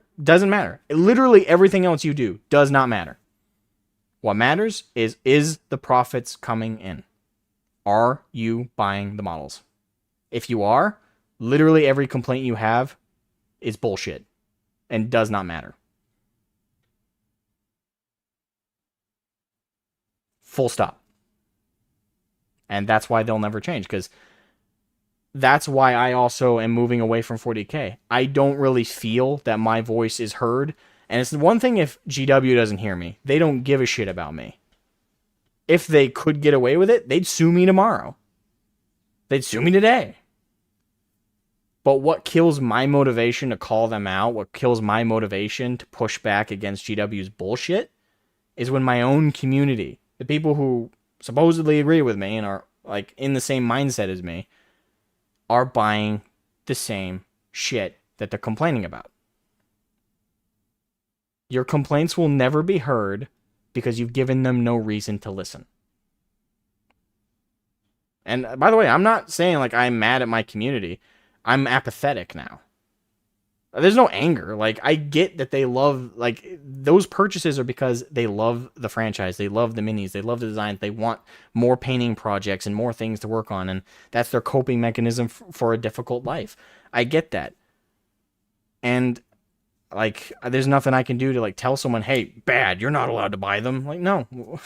It's just, for me, there's no point in having the complaints and calling the stuff out if you're just going to buy the product. There's just no point. So, that's kind of why I say 40K can't really be saved.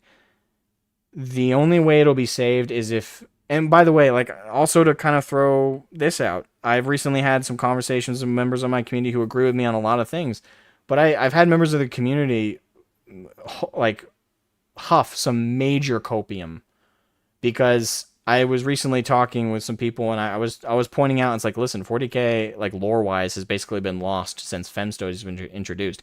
We lost that fight. Because of that, Fem Marines are coming. Like, you all heard, I'm sure all of you guys have already seen recently that they've added, they've removed the gendered language of the creation of a Space Marine, right? With Horus Heresy 3.0.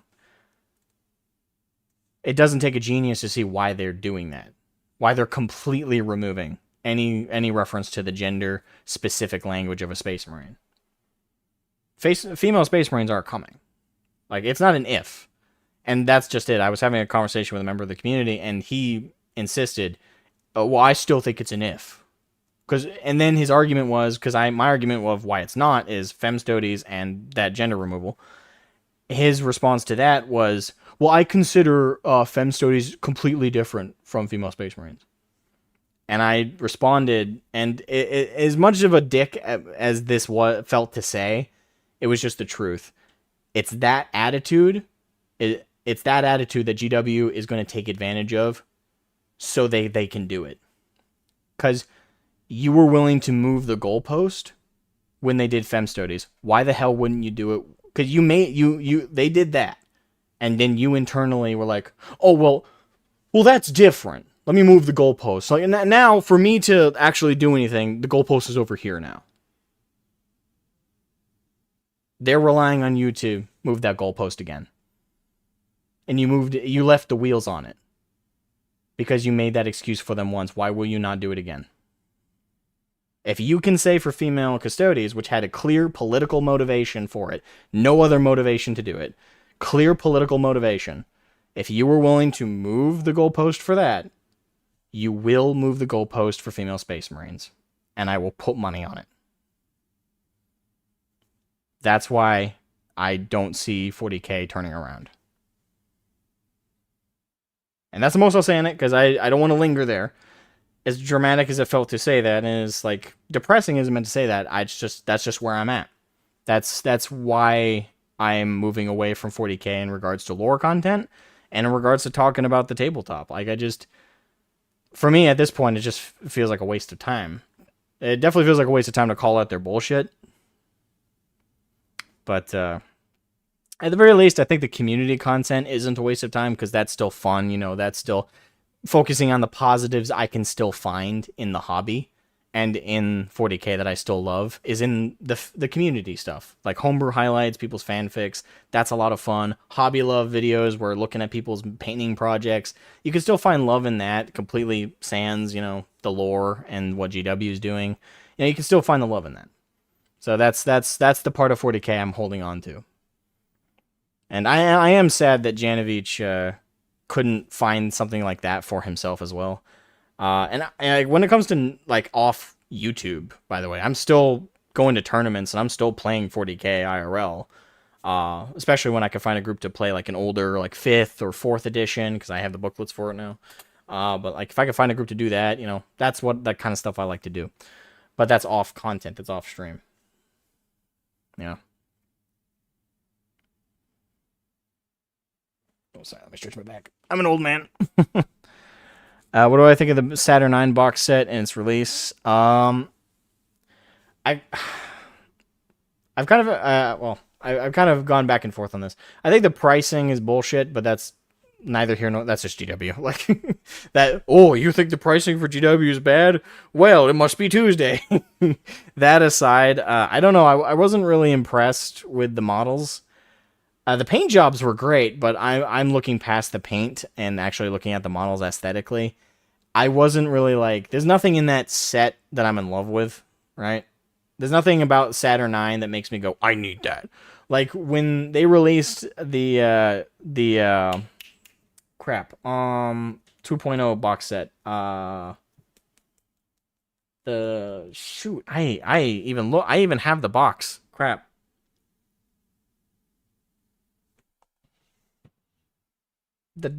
Fuck. It's gonna either you guys are gonna say it in chat or like I'll just think of the name later or see the box. But the box set released for 2.0, like that, and the beakies and all like the scaled up minis for like firstborns and stuff. And like as much as I don't love beakies, like I prefer the Mark 7 or preferably even more so the Mark 3 helmets. But Age of Darkness, thank you, Matthew Gordon, thank you. The Age of Darkness box set. That box made me go, I want that. And I broke my boycott just to get that. But even then, technically it wasn't a break of the boycott because it wasn't 40k. It was Horus Heresy.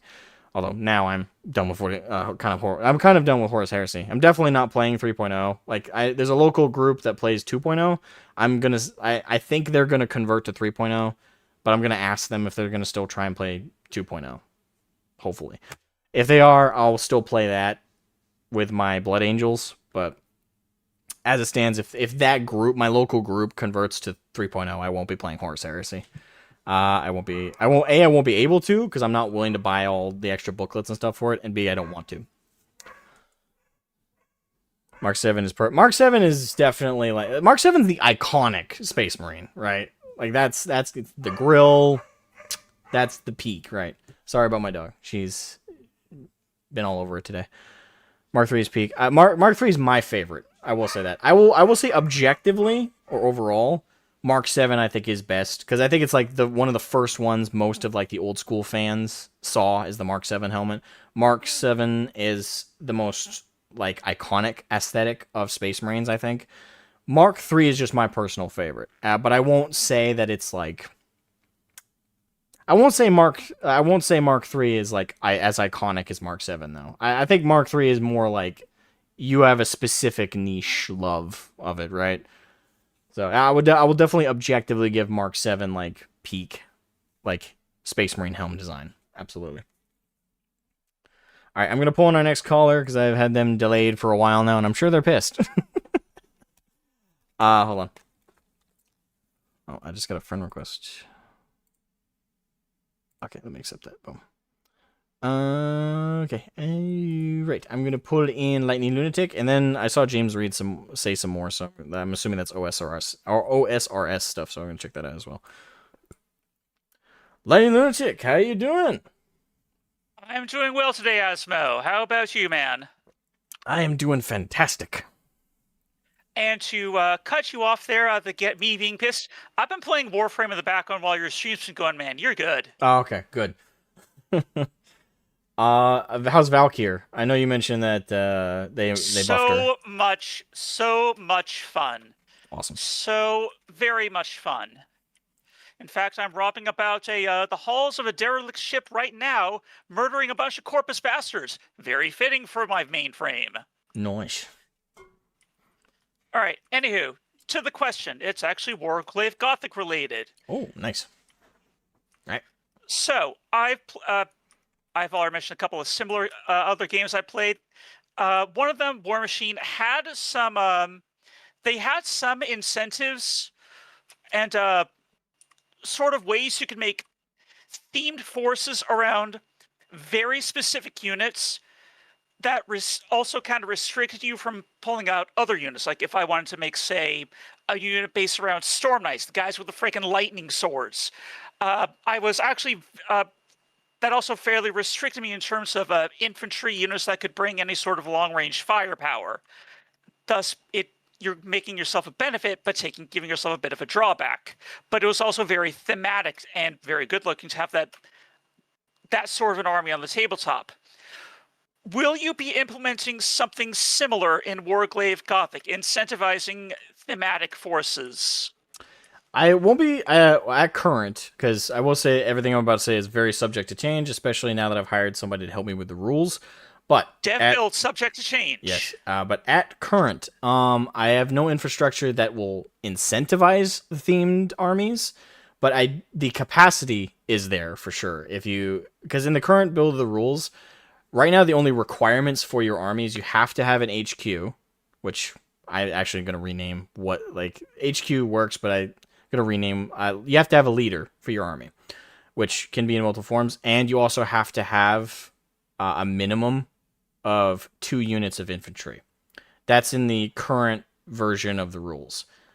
Everything else is more or less what you want to do. Do you want to back those infantry up with vehicles? You absolutely can. If you want to back those infantry up with fast motion units that aren't vehicles but are smaller scale but fast moving, do you want to do like a mech instead of like a vehicle? That way you have like that heavy armament plus the weaponry. That's an option. In the current version of the rules, that's really the only limiter. So it's up to you to like theme your armies past that. Obviously, that's subject to change and probably will change. And I will say this: I want to make at current. This is like the idea, right? Is I want 3 modes of the game. So they're all war game versions, but the 3 game types I kind of want to support with like actual booklets. Is I want domination, which is basically the idea of like you have your army, there's the enemy army, whoever kills and tables the other person first wins. So domination, and I want those to be in tournaments as well. I want capture points, which is kind of similar to take a point. Yep. Take and hold a point. Yep. I want point matches, and the third one is I've nicknamed it Headhunter. That one is whoever kills the enemy's HQ first wins. And then like you can also kind of mix it up with like the points of like what units you kill trying to get to the HQ, but like the HQ is worth the most amount of points. But potentially, like let's say you killed the other person's army almost entirely, but they got one lucky shot and killed your leader, you should in a capacity be able to still win that via points. But yeah, that is not a condition I'm unused to. Back when I played War Machine / Hordes, one of the win conditions was that basically trumped all the others was, oh, you killed the opposing warcaster. Yeah, you basically win at that point. This led to, and did lead to, armies being built entirely around getting that assassination condition. Though as their official War Machine tournaments rolled on, they rolled out more and more emphasis on objective-based play. Okay. I would also like to throw this out there. A unique thing about Warglaive overall is, in terms of like how the matches flow, there's a huge a focus in Warglaive on support units. So in all versions of the rules I've written up thus far, and it will be in the final version, so I don't feel it's a problem to mention this. The capacity of this might change, but this will be a focus because it's an aspect of Warglaive I really like and I really want to be represented on the tabletop. But in the game mode, like in all versions of the game, in terms of the phases you go through, because similar to 40k, there are phases, there is a support phase. So in Warglaive Gothic, there are units that have little to no combat ability, but they act as kind of wild cards for your army. Like medics for Terran Republic, they can hardly do any damage, but they can revive lost units. Likewise, every faction has an equivalent of that. They do different things. The Gretsch have a unit that buff their attacks and also buff their defense. Like there's a huge emphasis on support units, which I really like, and I think when it flows into the rules more properly, I think it'll be really fun, and it'll definitely make games run longer. But I think it adds a level of dynamic focus that I think that games like 40k dynamic focus, tactical gameplay that does definitely, I find, make things a lot more interesting. Yep.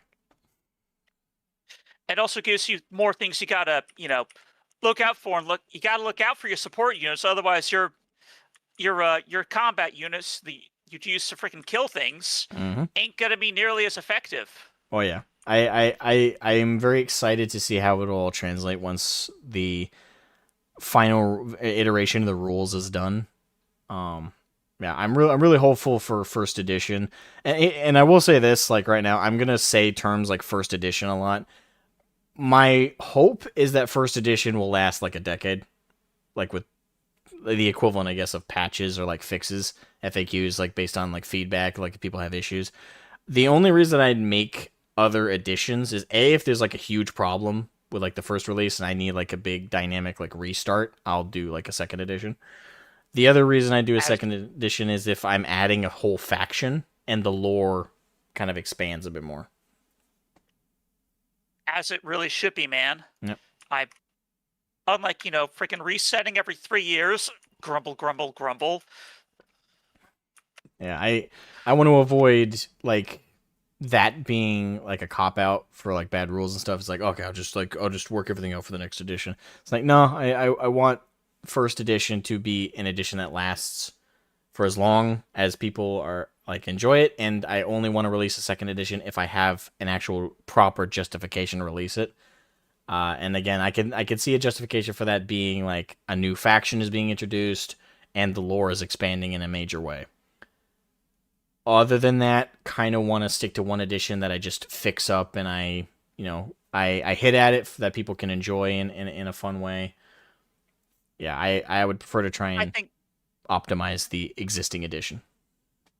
I think that's really for the best. It's also a heck of a lot less work to just make a whole new edition than it is just fine-tune what you already got. Yeah.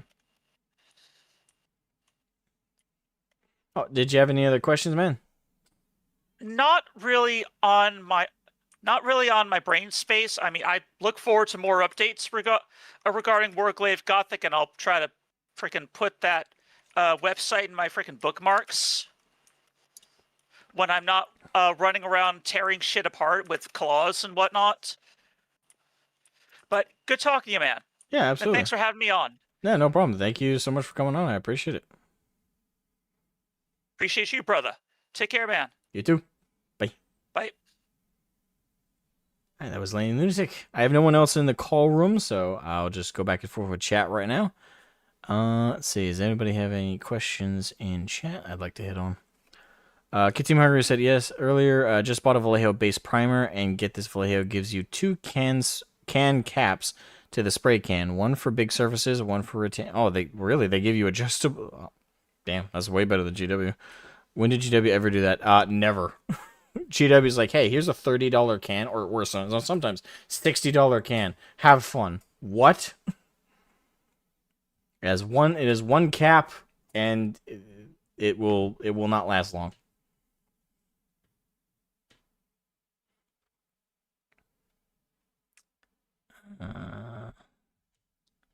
Hold on, let me scroll up a bit more. James said, I'm thankful I can look back at my late teens and early 20s and see the toxic fandom I participated in. I just flat out stopped, didn't do wargaming for 7 to 8 years. Can't blame you. Wonder if you earlier was here. What do you think about the Saturday Night Box Set? Oh, okay, I already answered that. But welcome, Wonder Review, but I did answer that a bit earlier. Short version, I'm not impressed. I hate the price, but that's literally every GW release, so that's not even worth like lingering on. But there's nothing in the box that really made me desperate to get it or even interested in getting it. So that's kind of where I'm at. I have no interest in the new box set. That was a good Minnesota goodbye.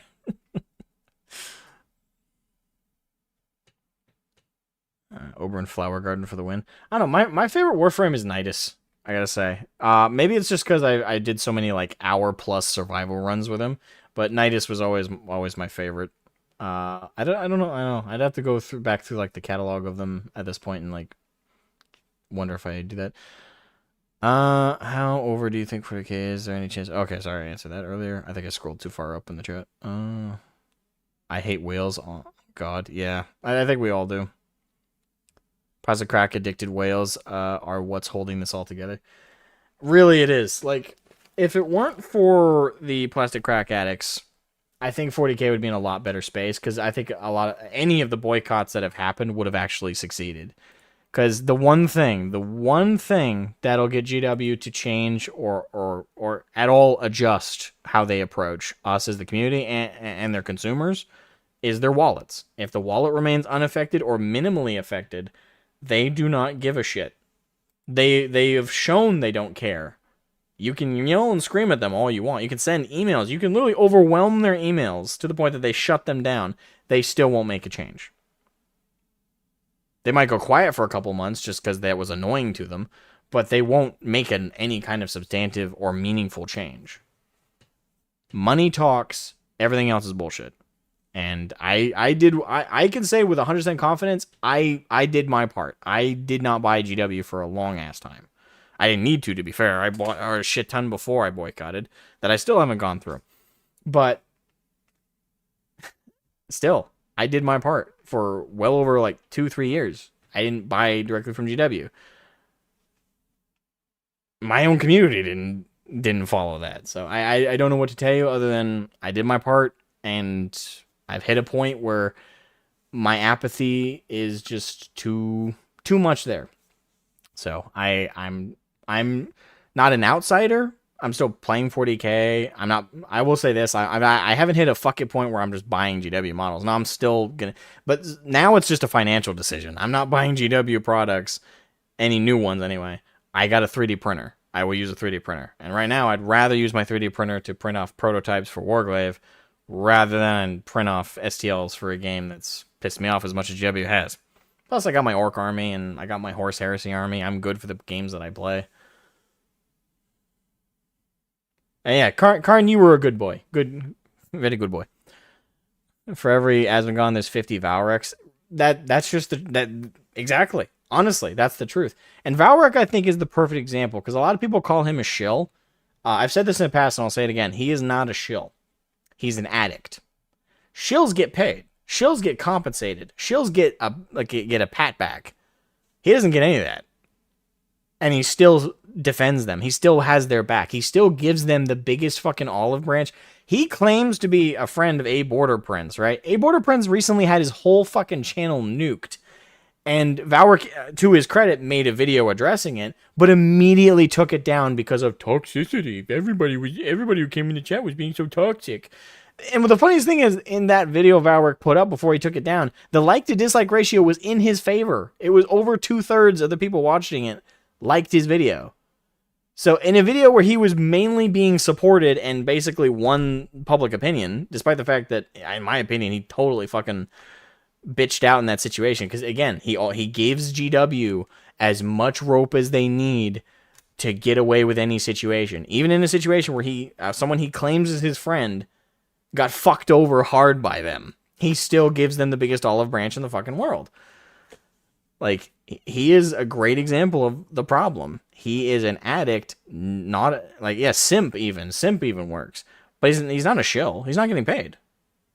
Shills are actually less of a problem, because shills, all they do is promote the product and they get a little bit of back. Well, I don't even think they get money. They just basically get early access to certain things. You know, they get a preview of shit coming on, and it's not the biggest rewards in the world, but it's something for them to feed content off of.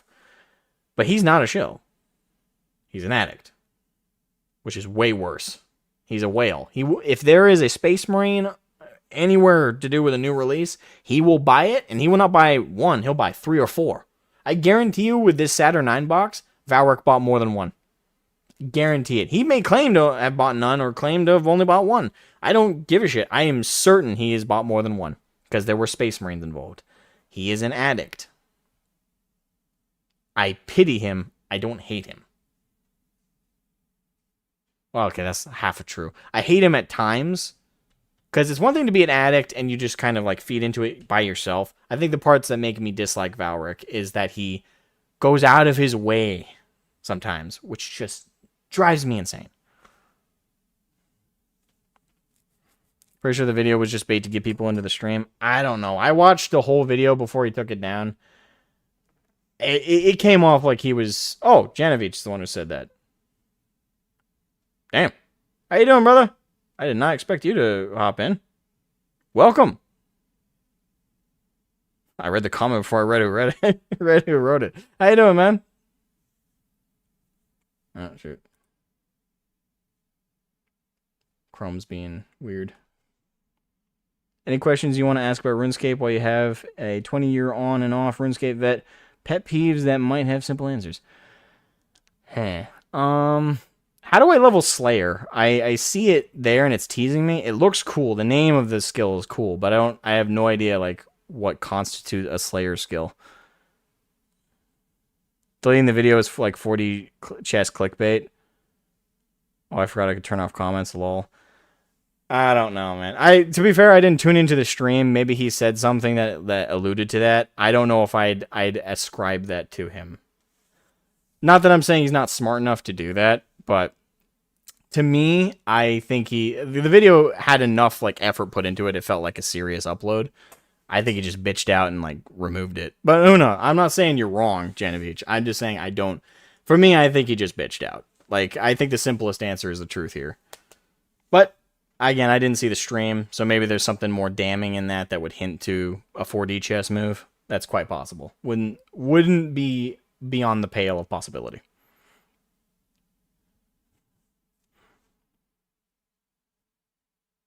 I think he feels he's so invested that he can't say anything. It's also his main source of income since he got injured. Oh, that's right. He fell off his roof, didn't he? For some reason, that always like leaks from my brain when we talk about Valrek. Even though, like, at the time, like, I was shocked by that. I was like, holy crap. But really, is it his main income since he got injured? I don't know. I still think... Because here's the thing. Because I've shit on Valrek a lot. So to talk about his positives, completely... To do that, I have to separate him from 40k for a moment. I think Valrek has good energy.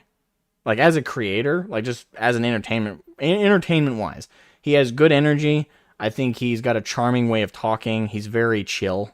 I'm not. Like, I'm an asshole. You guys know that. That's why you subscribed. I'm an asshole. But, like, he's a very relaxed person, like, to listen to. Sometimes, you know, depending on your personality, that can be annoying to, like, constantly listen to. But I think there's a place for him to do other content. So I don't know if he necessarily... I think if he were to branch out, it would be difficult at first. Like, yeah, it's always hard to branch out once you have an established audience. And it's, like, as it is, I'm branching away from 40k. I'm going to Conflict 47, and I'm going to more gaming stuff, like RuneScape. You know, I'm branching, like, I'm still doing 40k content in the aspect of, like, community-based content, like the homebrew highlights and the hobby love videos. I want to keep doing that. But grand scale, I'm no longer doing 40k lore. I'm no longer doing 40k... I'm not really talking about tabletop releases because I just don't care. Really, like, if you guys want to ask me about it, like, you'll have to share links because I'm not going out of my way to look at that stuff anymore. And Janovich being in chat, well, he was in chat a minute ago, so I don't know if he's still there. But, you know, Janovich is quitting wholesale. I'm close to that. I'm quitting 40k in regards to any content-wise. I'm pretty much quitting it altogether outside 2 community-based sources of content for it. And IRL, I'm not quitting playing the tabletop with friends for the editions I own. And for the minis I already own. And if I need new ones, I have a 3D printer. But I'm not buying from GW ever again.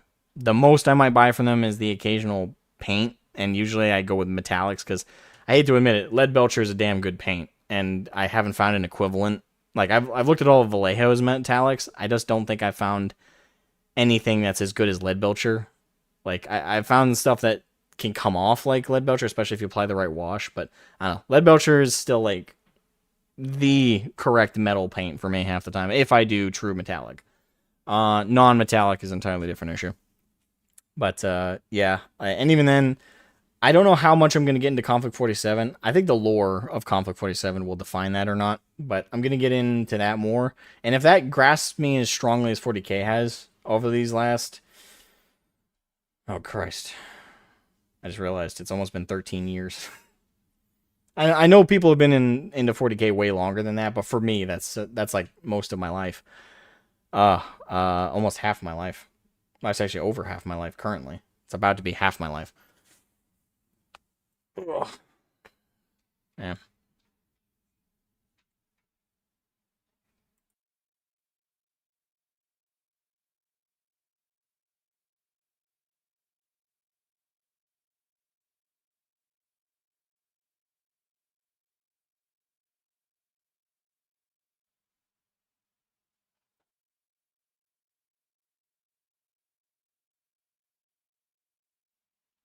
Valrek as a dude is cool, but he's for sure deep into the 40k sauce. Yeah. Yes, he is. Duncan Rhodes paints. I actually haven't gotten into Duncan's stuff, which is weird because I actually loved Duncan's old painting videos back in the day. Huh. He does like online selling, doesn't he? I might look into that. I don't know. The brands I've gone through Vallejo, I've gone through Army Painter. Army Painter's got some actually really good paints lately. Vallejo is probably my preferred brand for like all the generic paints. It's just their metallics aren't as good as Lead Belcher. But yeah, I might look into Duncan's. If he has a Lead Belcher equivalent, that'd be awesome. What about Morty and Glory? In what context? Sorry. That's an easy one. It's a member's skill where you go to a Slayer Master and they give you a task to kill a certain monster. Ooh. Those monsters give Slayer XP while on task, and then you get Slayer points. Slayer monsters require certain Slayer levels to kill and usually have things you have to do to kill them above and beyond the normal creature. The upside is they give way better loot. Ooh, okay, so it's okay. That's very involved. I will have to figure that out. That might be a thing I'll need help with on stream. We will definitely see. Any context? I'd just like to hear opinions on creators in the space. I'm biased with Mordian because me and Mordian have conversed a lot over time. I've actually had direct conversations with the man. Not a lot outside of like just talking back and forth with him via his streams, but I've actually conversed with the man. Like I've spoken with him. I've gotten the measure of him. I'd say like Mordian's a great guy. He's definitely the type of guy who's going to focus more on the positive. He will. How do I word this? I worded it kind of. He will bottleneck himself into like he will, like, for example, recently I had a back and forth with him via comments and like our streams. For those of you who saw that, I had a back and forth with him. And in that, like, for him, he felt that me bringing up, like, the recent, like, No Guts, No Galaxy lawsuit bullshit, as crap as that was, he felt that me bringing that up and, like, the femstody stuff and all the other very apparent changes in such a negative capacity for 40K, he felt that that wasn't fair to bring up in his video where he said GW weren't bad, or that they were good. That new 40K, sorry, new GW was good. And he was speaking in the capacity, he said anyway, he was speaking only in the capacity of the miniatures. I still stand by he didn't actually make that dividing line properly in his video. And even if he did, I still think it's fair to bring that up when you make a statement like, oh, new GW are good, or new GW are cool. No, you can't really say that without people like myself bringing that up. That is a perfectly fair thing to bring up in that conversation. But it goes to show you that Mordian does put things in a box. Like he was like, oh, I'm over here and everything else can't really apply because I've boxed it. I'm not of that mindset. Like, you can box it, but the rest of us can't necessarily box it and ignore those outside. So, and again, I don't see them as outside. They're directly associated. There is a certain level of like the art and the artist separation with GW, especially with their their latest bullshit and how they treat the community that directly buy their product and have supported it for decades. I'm sorry, that separation no longer exists because they've just gone to such extremes that you can't make the separation. So with Morty and Glory, I love the man. If you are someone who is not bothered by the latest stuff with GW, I can't agree with that perspective. But if you are someone who is unaffected by everything GW has done against their own community, everything they have done to ruin their own setting and universe, if you are someone who's not bothered by those things and you are sticking around for 40K, and especially if you love the Imperial Guard, Morty and Glory is your man. He is extremely entertaining. His streams are some of the most fun 40K content I can think of in recent memory, and it's fitting that it's from a YouTuber rather than it's from anything directly from GW themselves. Mordian is your man, and I love him to death. I really do. I will support Mordian, even though I vehemently like disagree on certain things. I will support Mordian fully because I've gotten the measure of the man, and I think he's a genuine fan. I guess I'll leave it at that. You may think it's irrelevant. For another, it's a final straw. Yeah. Same Genevieve, and for me, it was the final straw. Like, that's why I'm out. Like, I'm And Genevieve, I've since I got you here, like I guess I'll give you the lowdown of like where I'm at with this stuff. But I recently talked to Nellup about it. He's another content creator. But you know, for me, I've been like, I don't know how much you've watched of my stuff, Genevieve, but I've been calling out GW for a lot of their BS. Some of it you might agree with me on, some of it you might not. Some of it's on culture war grounds, some of it's just on, you know, consumer treatment wise. A lot of it's actually that. I've been calling them out for years. I've always been on their ass. And for me, the final straw is a combination of things. It's how they've completely gone to war with us, like as their community. Like before, like literally what they're doing right now, I think like the stuff they've done in the past kind of pales in comparison to it, because there was small one-off incidences here and there where they like really went after the community in small pockets. But lately, they've just full on dropped the mask and they're in full blown warfare with us. And their legal fare is ridiculous, especially with what they did to No Guts, No Galaxy. That's just bullshit of the highest order. All of that just completely crossed the line for me. In that stuff, I would quit 40K, but I'd still cover them every time they fucked up. But I think what's causing me to completely move away, even in the coverage of their fuck ups, is also on top of that the kind of the apathy. Oh, you listening to it? Oh, yeah, mine. I'm sorry. I guess I'm giving you a lowdown again.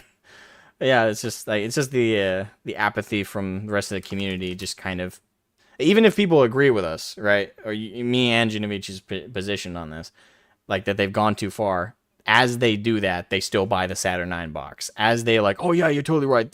GW went too far with No Guts, No Galaxy. One Emperor's Children box set, please. Yes. Oh, sorry. Two Emperor's Children box set. I might need to double my army set. I'd like to have variety. Oh yeah, too far. You know, it's that stuff that just why fight when it's you alone on the hill with the flag.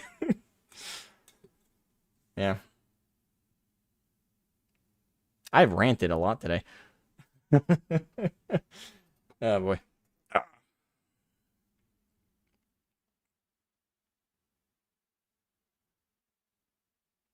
I chill with Mordian. He's a good lad, but in some ways, he's the guard version of Valric.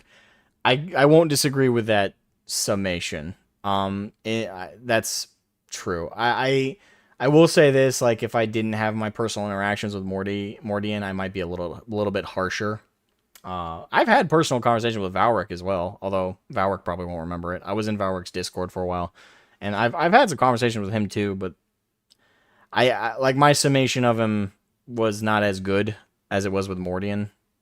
Like when I talked with Valric man to man, granted there were other people in the call, so you could say he was still, you know, hyping up and stuff. But I don't know. I've talked enough shit about Valric, to be fair, for one stream, so I'll just leave it at I didn't get the same. Like I didn't get the same 1-for-1 I did with Mordian. Like Mordian, I like a lot more, and I think there's more room for sensible conversation with him. People just think because I have 200k subs that I don't follow what goes on in the community. Well, no, I actually assume you do. I just didn't think you'd watch the Nellup interview, because that was... Well, no. I like Nellup, and he's a bit of a quirky guy. But it was very... between him and me, I didn't think that would... I didn't think that would be on your radar, I guess I would say. Because it's kind of a part of it was a depressing conversation. The rest of it was actually quite nice.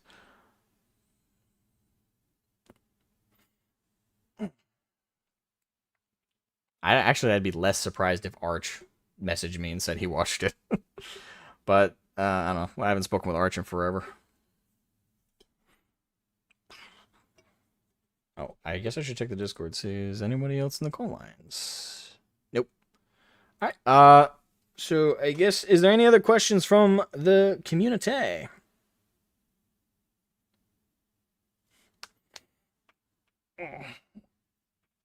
I'm getting old. I have to keep stretching my back.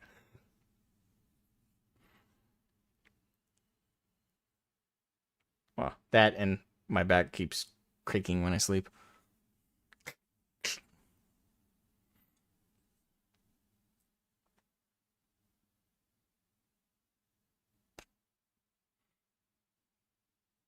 Gotta give it a second because YouTube's delay. I really gotta fix that because YouTube still like puts me like 30 seconds behind on the stream. The latency's a bit off. Hey, how long have we been going? 2 hours. Oh, okay. I thought we had only hit the hour mark. Time flies when you're having fun.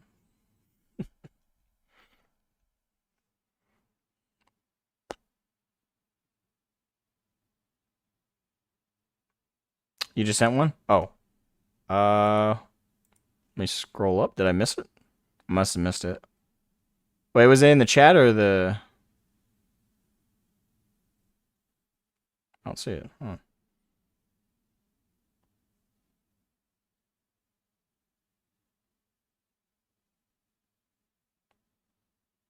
Where'd you send it? Did YouTube block it? Because I don't... The last thing you said before that was, well, that was a good Minnesota goodbye. You might have to reword it because YouTube is weird about this. They randomly like take comments away that don't make sense to remove.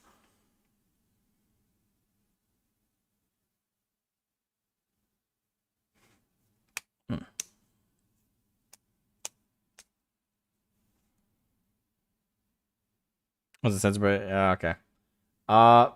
Try rewording it. The weird thing is YouTube will remove comments that have literally nothing in them that is offensive. Literally right before.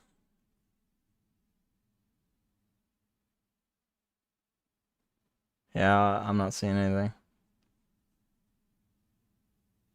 I don't know, if you're in the call line Discord, send it via the Discord, because Discord won't block it.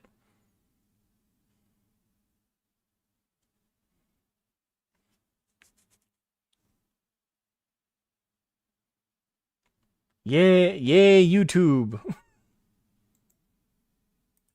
Also, I guess... Oh, actually, no, that's the wrong thing. Oops. YouTube did block it then. Great.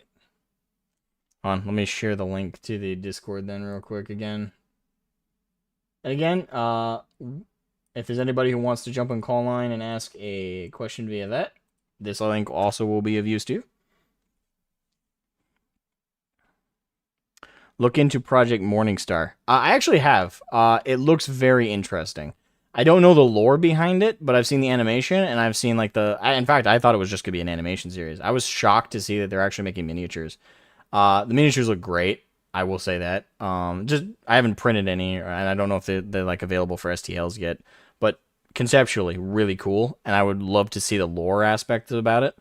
If the lore is good enough, I will definitely invest some time in that. Absolutely.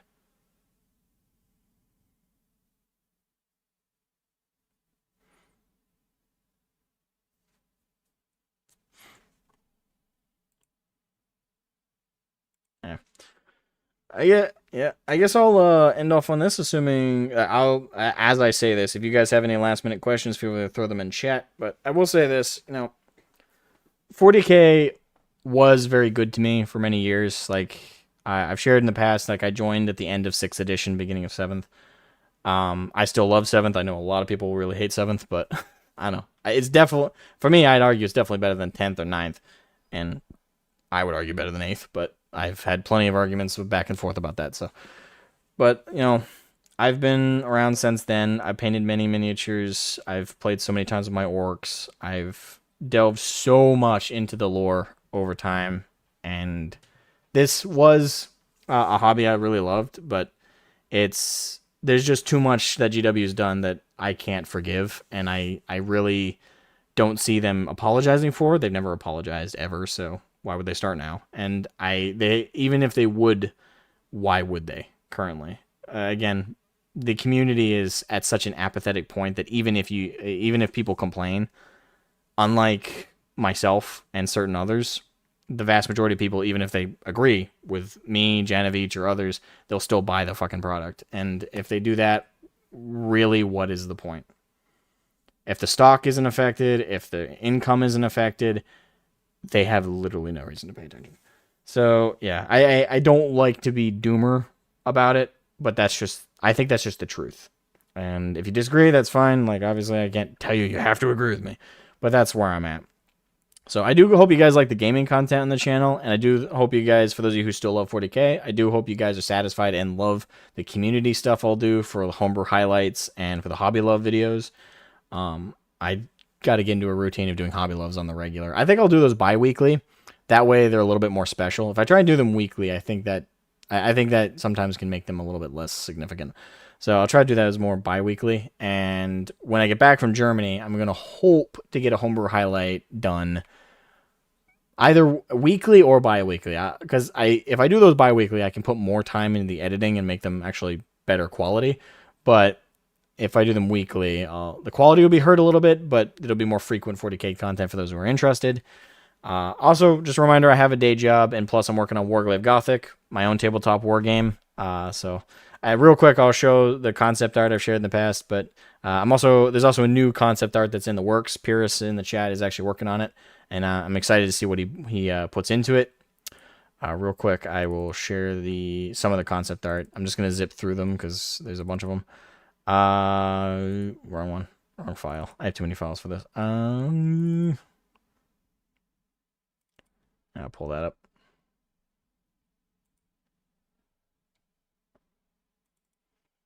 Let me see if I can shrink this. That way most of the artwork still fits in the little preview there.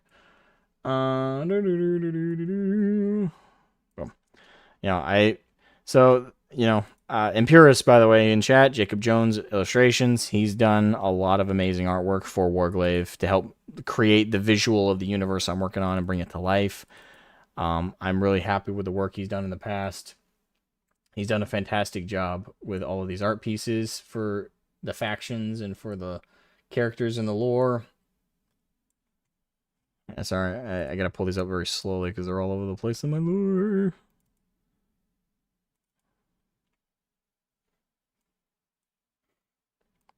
Yeah, I would be very much destitute without a little bit of help from that amazing artist. So again, huge props to him. I'm happy to call him my friend.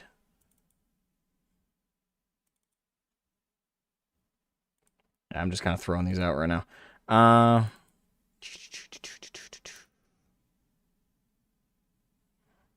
What do I think of Trench Crusade? I guess I'll answer that while I pull these up. I loved the concept and the artwork initially, and it's completely devolved since then. They got super political, which I think is I don't need a setting or universe to parrot my politics. I'm fine with a universe just having different politics from mine. It's when it's IRL politics that it's a problem, and I think that I think that they leaned too heavily into it, and they didn't make the recent mistake that Adam something made, where he just outright said, like, by the way, my universe is completely progressive, and if you're at all right-leaning, fuck you. They didn't do that, but they got pretty close, where they supported what 18 Mag, or whatever the fuck they were, what they were doing with the moderation of their Discord, and like completely throwing about anybody who had bad vibes and shit, and then going so far as to like make out all of the criticisms of their universe or criticisms of their actions as just hate content creators and stuff like that in a PowerPoint presentation they did. I'm sorry, like, and not to mention the recent stuff where they're not fulfilling their Kickstarter stuff.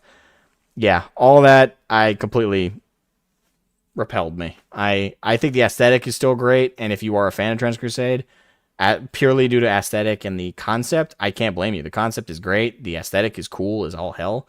Just for me, all of that IRL stuff, I'm at a point where if people get too political, or get to the point where they're like basically on that line. And again, if someone's progressive, but they don't, in relation to like something like Trench Crusade, if they were to never bring it up and it were to never affect the community, I don't care. Like, I don't care if someone's like woke and like progressive, keep it out of the hobby. I don't care that people behind GW are woke. It's the fact that it directly affects the universe. It's the fact that it's directly impacting the lore, like with Fem Studies and eventually Fem Marines. Like, those changes are not being done for any other reason other than politics. When politics starts to define my fandoms and my settings, yeah, I'm fucking out. And Trench Crusade has fallen down that route. I hope that they will turn that around, because they still can. Trench Crusade is still young, right? It's brand new. It has a chance to take that and say, okay, we fucked up. We got too involved, or we let the 28 mag crap. Again, I don't remember what the is 18 mag, 28 mag. I don't remember. We let our association with those guys define us a little too much, and we allowed the politics to affect our setting. We take that back. Our setting is not affected by that at all. Here's some changes we made to the lore, and here's our community policy going forward. If you have differing opinions, just keep your politics out of the server, both left and right, and we will moderate it fairly. Boom. Okay, that's perfectly fair. I get that. Boom. I think that'll help improve Trench Crusade massively. Certainly PR-wise. But it's the fact that they very much leaned one side and punished the other. Their moderation is not fair. And I'm tired of that kind of crap.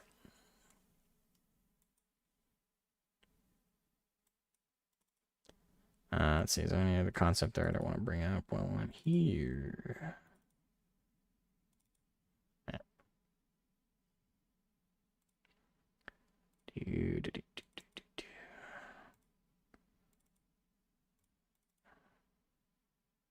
Of course, you got one of my favorites right there. I still love this one. Pyrrhus, I cannot stress this enough. This is still one of my favorite pieces that you've done. Like, majorly, dude.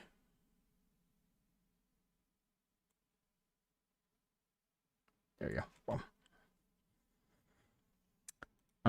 I don't know all that. I just recently saw the minis and thought they looked cool. They are. And by the way, if you can avoid any of that like community stuff, by all means avoid it, man.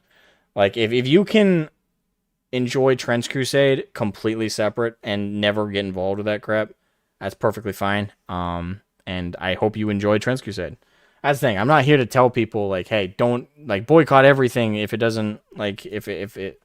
I have my problems with it. I will call that shit out, and I'm an asshole. I will mock it vehemently. But yeah, I'm political, but goddamn, do I want politics out of my games? I get everything can be inherently political. I don't agree with that. I'm sorry. Not everything is inherently political.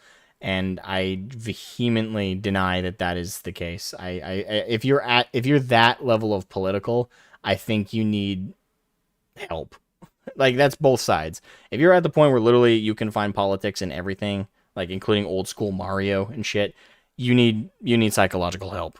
I hate that shit. There are things that can like political themes is one thing, but you can have things that are not related to IRL politics. Like I can point to 100 different games back in the early 2000s that were very perfectly able to do it. Okay, it's not impossible, and yeah, they stole every escape from me. Yeah, and they're stealing every escape from all of us, and that's the thing. Their minis are cool, but from a technical perspective, what they're selling is unacceptable.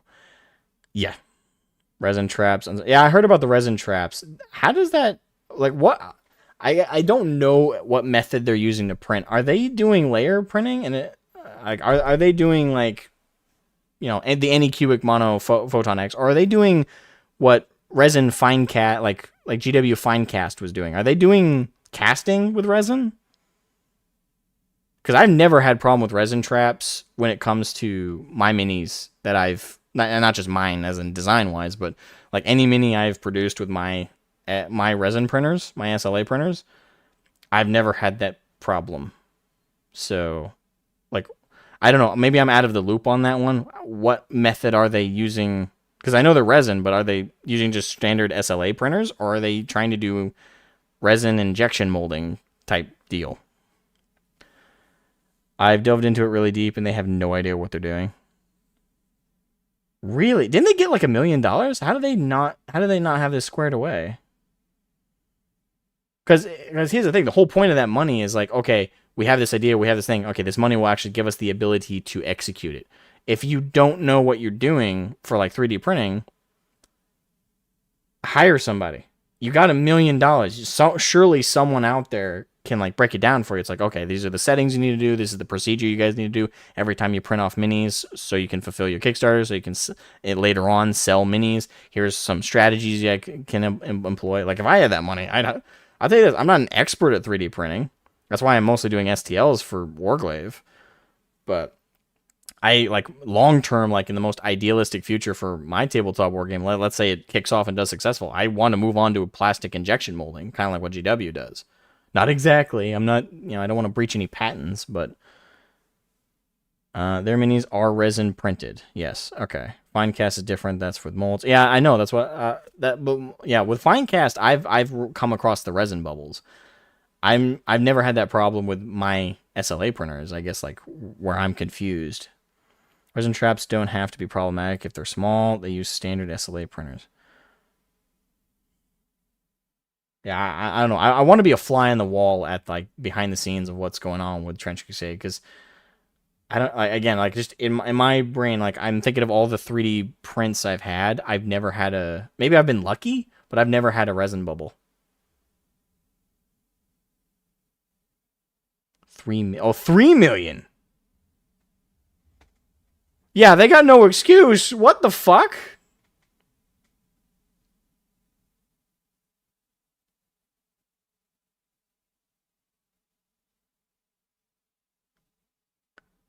They have hired people, but you don't understand that. I guess I don't. What the fuck? Holy crap. Okay then. Jesus. How to screw up a sure thing, the guide. What the fuck? I'm just finding about this now. Goddamn.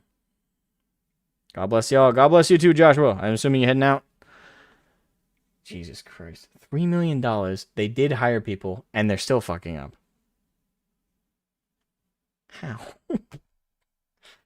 Oh, God. I don't know. Maybe I'm sitting over here in blissful ignorance of, like, the fuck up, but Jesus Christ.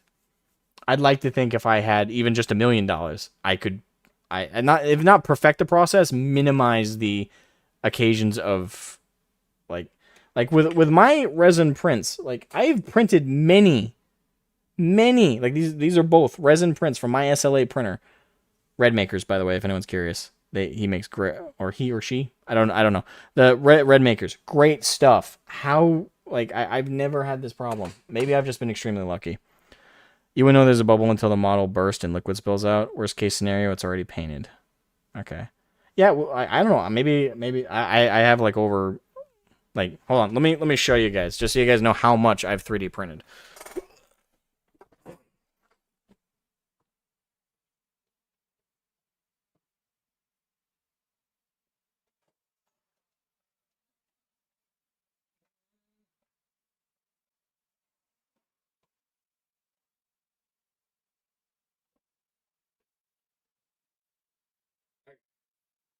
So everything in this tray is 3D printed. These are all one-page rules models. Everything in here is one-page rules dwarves. All 3D prints.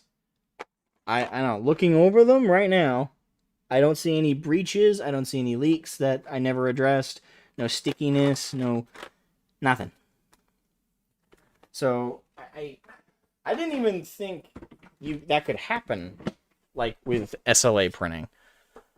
I guess I've been extremely lucky. Or there is bubbles, but they're like internal. And they're like no big deal. But yeah, like, I still need to paint these guys, but look at that. All 3D printed.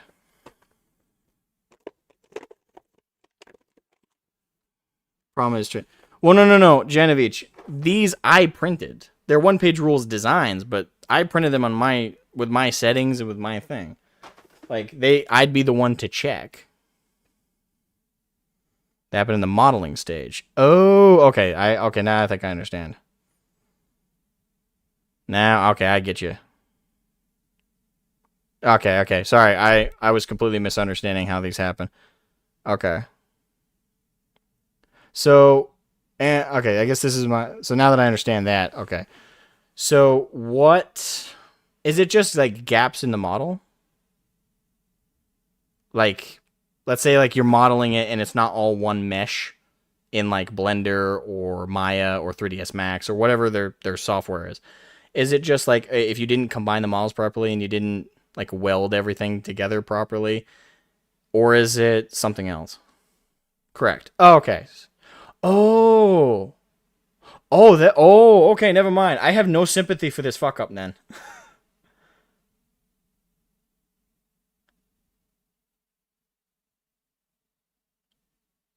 What the fuck?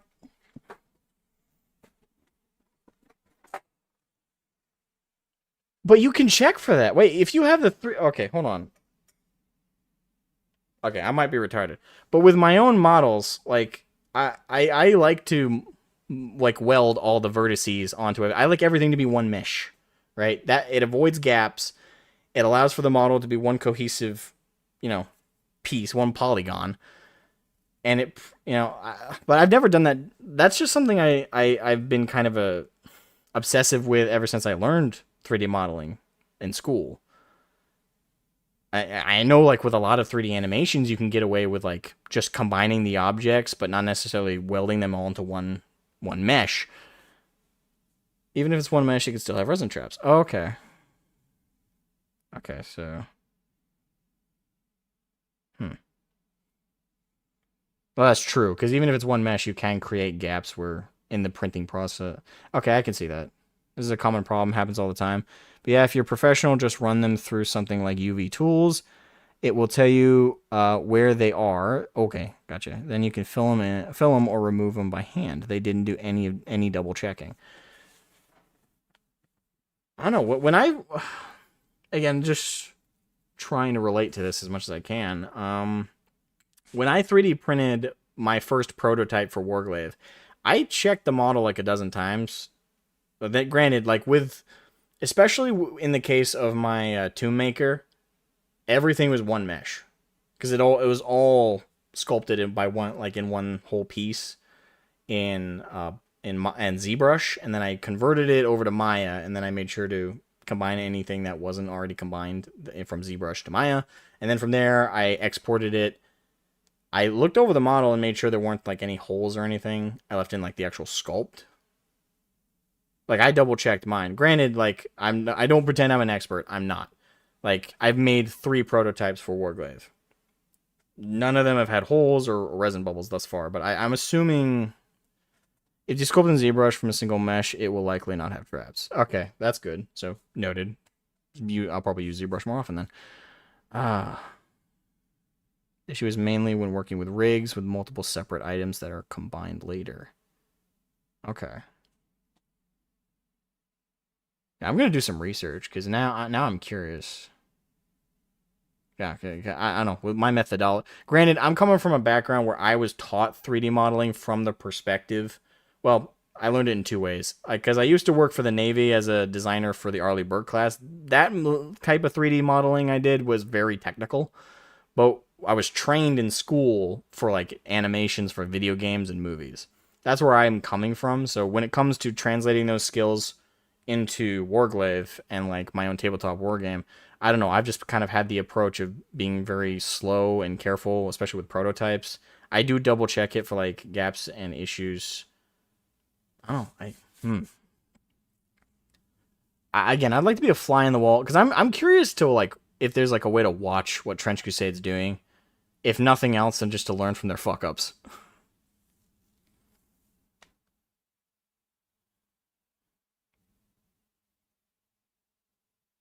You also didn't already get handed. That's true. I don't have a bag. My budget is 0. Well, it's not 0. I get about like $50, I think, after Patreon takes their cut. I get about $50 per month from the Patreon. That goes into its own separate checking I have. That way I can. That's pretty much my. So far, all of that money tends to get saved up for artwork from Pyrrhus, or to go to ZBrush's monthly. Yeah. Even their FDM terrain stuff is cursed. Ooh, why is that one cursed? I will say this, with FDM, I have no basis of knowledge whatsoever. My dad has an FDM printer. I've never used it. I know how, like, I know the concept, like filament printing, like I get that, but Like, I understand it, but I've never used it. I'm like, in design wise, I've never designed for it. So, like, I'm curious how that one's cursed. Just wait for any Blue Sky posts. I'm sure they're all doozies. I don't go to Blue Sky. I avoid Blue Sky like the plague. Way too many creeps over there. And creeps in the wrong way, mind you. Sweet Lord. I'm getting a bunch of revelations here I didn't even know about. This is what I get for not, like, paying attention fully. 30 million for a concept. No need to slowly scale up and master the techniques. Just here's some cash. Yeah, I am. Yeah, these successes all at once rather than earned over time. Yeah. Most people avoid it, yes. Shutters. I mean, like, I know for a fact a couple of people who self-identified as maps went over there, and that alone makes me avoid the fucking place. It's one of the reasons I hated Twitter for the longest time until, like, and not to get political, and I know bringing up is inherently political, it seems, but ever since Elon Musk took over Twitter and turned it into X, it's been a lot better. But before him, I hated Twitter. Not for just those simple, like, reasons everybody else did. For me, it was just because people like that were allowed to stay, and didn't matter how many times you reported them, their accounts almost always never got a ban. No matter how open they were about being maps. I hated Twitter. So, whether you, like, that political aspect aside completely. Yeah.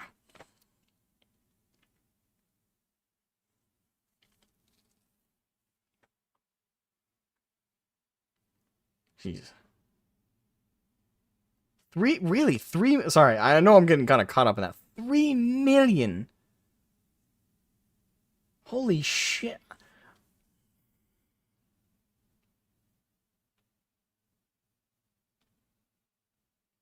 I don't know why. That is almost pissing me off on its own. 3 million and you have no quality assurance? What the fuck?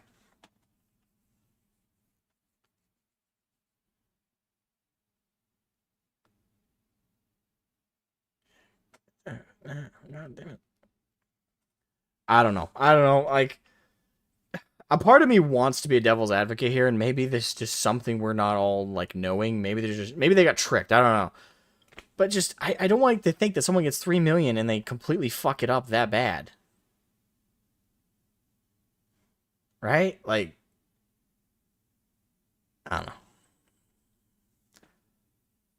Well, you could be anti-fascist or take the money and run 50-50. Tricked into taking 3 million. Tricked into taking 3 million. They most likely pocketed most. I don't know. I don't know. We'll see. I mean, a degree of it's going to be pocketed, right? Like, that's inherent with, like, Kickstarters and all that stuff. Like, that's synonymous with crowdfunding. Is a level of it's going to get pocketed. But the ideal is the hope that they'll at least use a decent amount of what they earn to actually go towards the thing that they're selling. What's probably happening is the Trench Crusade guys think they can just outsource every aspect, and because there's no oversight with expertise, it all went to shit. I mean, yeah, that makes sense. I don't know. Maybe this is just me, right? But I hate the idea of that. Like, that. I don't know. I'm so anal with, like, Warglaive. Granted, I don't have funds, right? I can't outsource. But even if I had the funds, all I would do, like, let me tell you guys right now my game plan. If I were to get, like, not even $1 million, $500K right now, I would quit my job. And I would put all that money into developing Warglaive. Anal. Oh, shut up, Karn. Like, I would, and first off, I would not hire another writer. I refuse to let another person write the universe, at least as of right now. I want one vision. I don't want to turn into Black Library. I don't want the excuse of, like, oh, this is not canon. Oh, like, oh, Silver right? Like, no. Fuck that. Everything I write is canon. There is a canon. If there's a contradiction, that's a mistake. Simple as. I would just take that money. I would invest it into just keeping myself afloat and also affording ZBrush. I'm starting to get comfortable with Blender. So as much as I love Maya, I don't think I'd get Maya. I'd stick with Blender just to save money. And I would use that money to hire more artists for the 2D concept art for me to sculpt off of. I would hire potentially other modelers and people to help me out with creating models, but I'd be very selective and very anal. Very much so. So, who's Maya? It's not a who. Maya is a software. It's a 3D modeling software. And yeah. Don't bother with ZBrush, just learn sculpting in Blender. It has like 99% of what you need, sir. I'm sure that's true. I know. It's just one of those things. I know ZBrush, right? Like I'm comfortable with ZBrush. ZBrush is not worth learning piece of shit UI. UI is shit. I will say that. That is 100% true.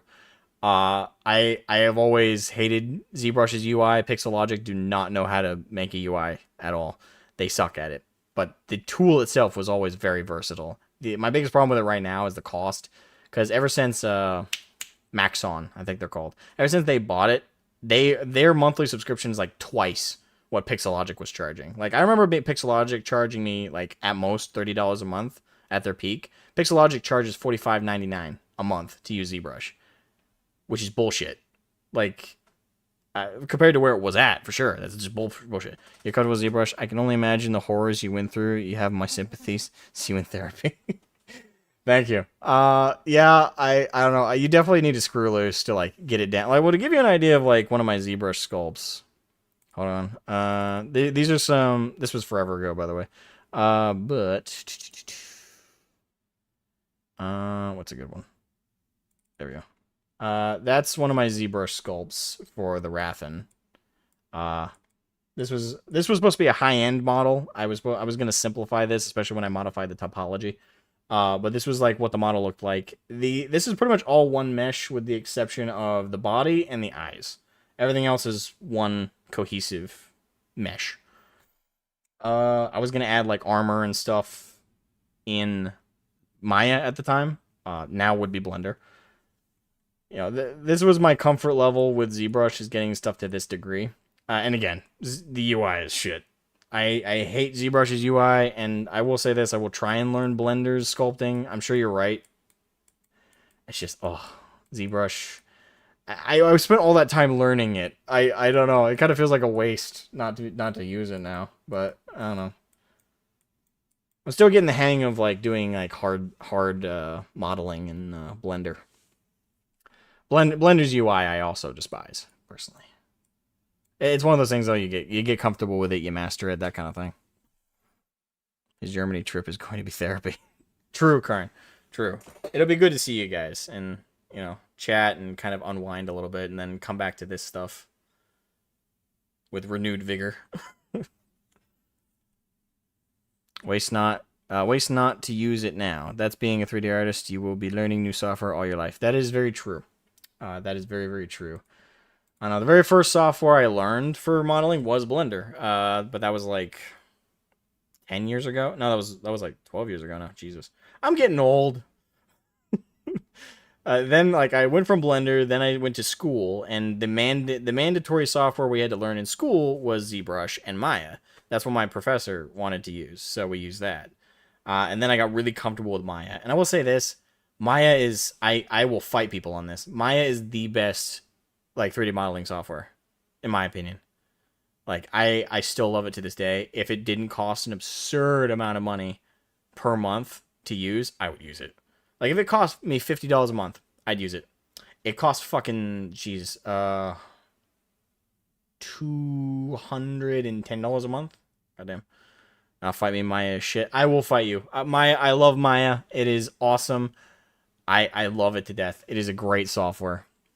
It has so many convenient tools, and the UI was so comfortable. Oh, it was so comfortable to navigate that fucking thing.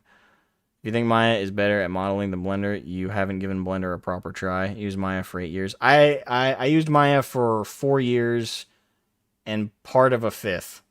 So that was where I'm at with that. Blender, I definitely haven't used that much. Blender, I hate the UI and I hate how to navigate. Like, maybe it's just because I spent so much time learning Maya that it just feels the inverse of it.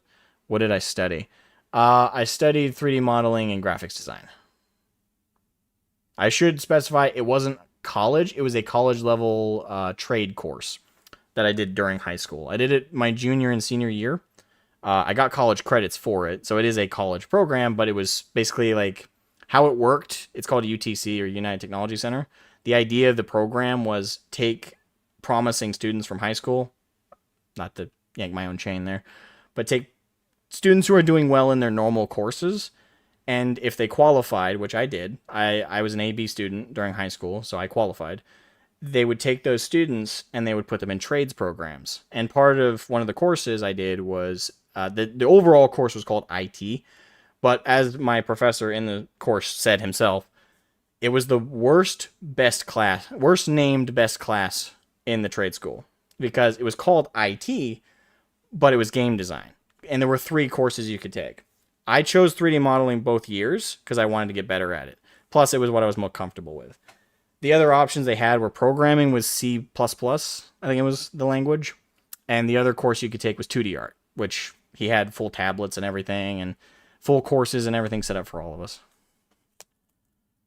Like a AI arts. No, fuck that. No, there was no AI at all in our program. Is Maya like AI? No. It's a 3D modeling software.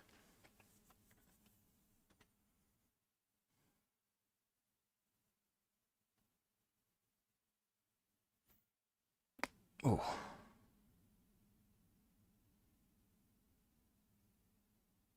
Yeah, I did that for 2 years. I got my certificate and I got my college credits.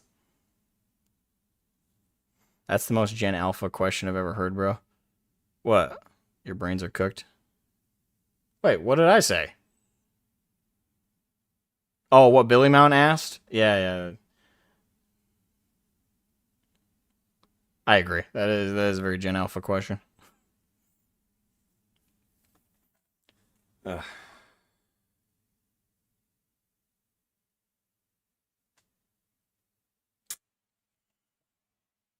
Only one you ever worked with ZBrush, and only took the one course in college.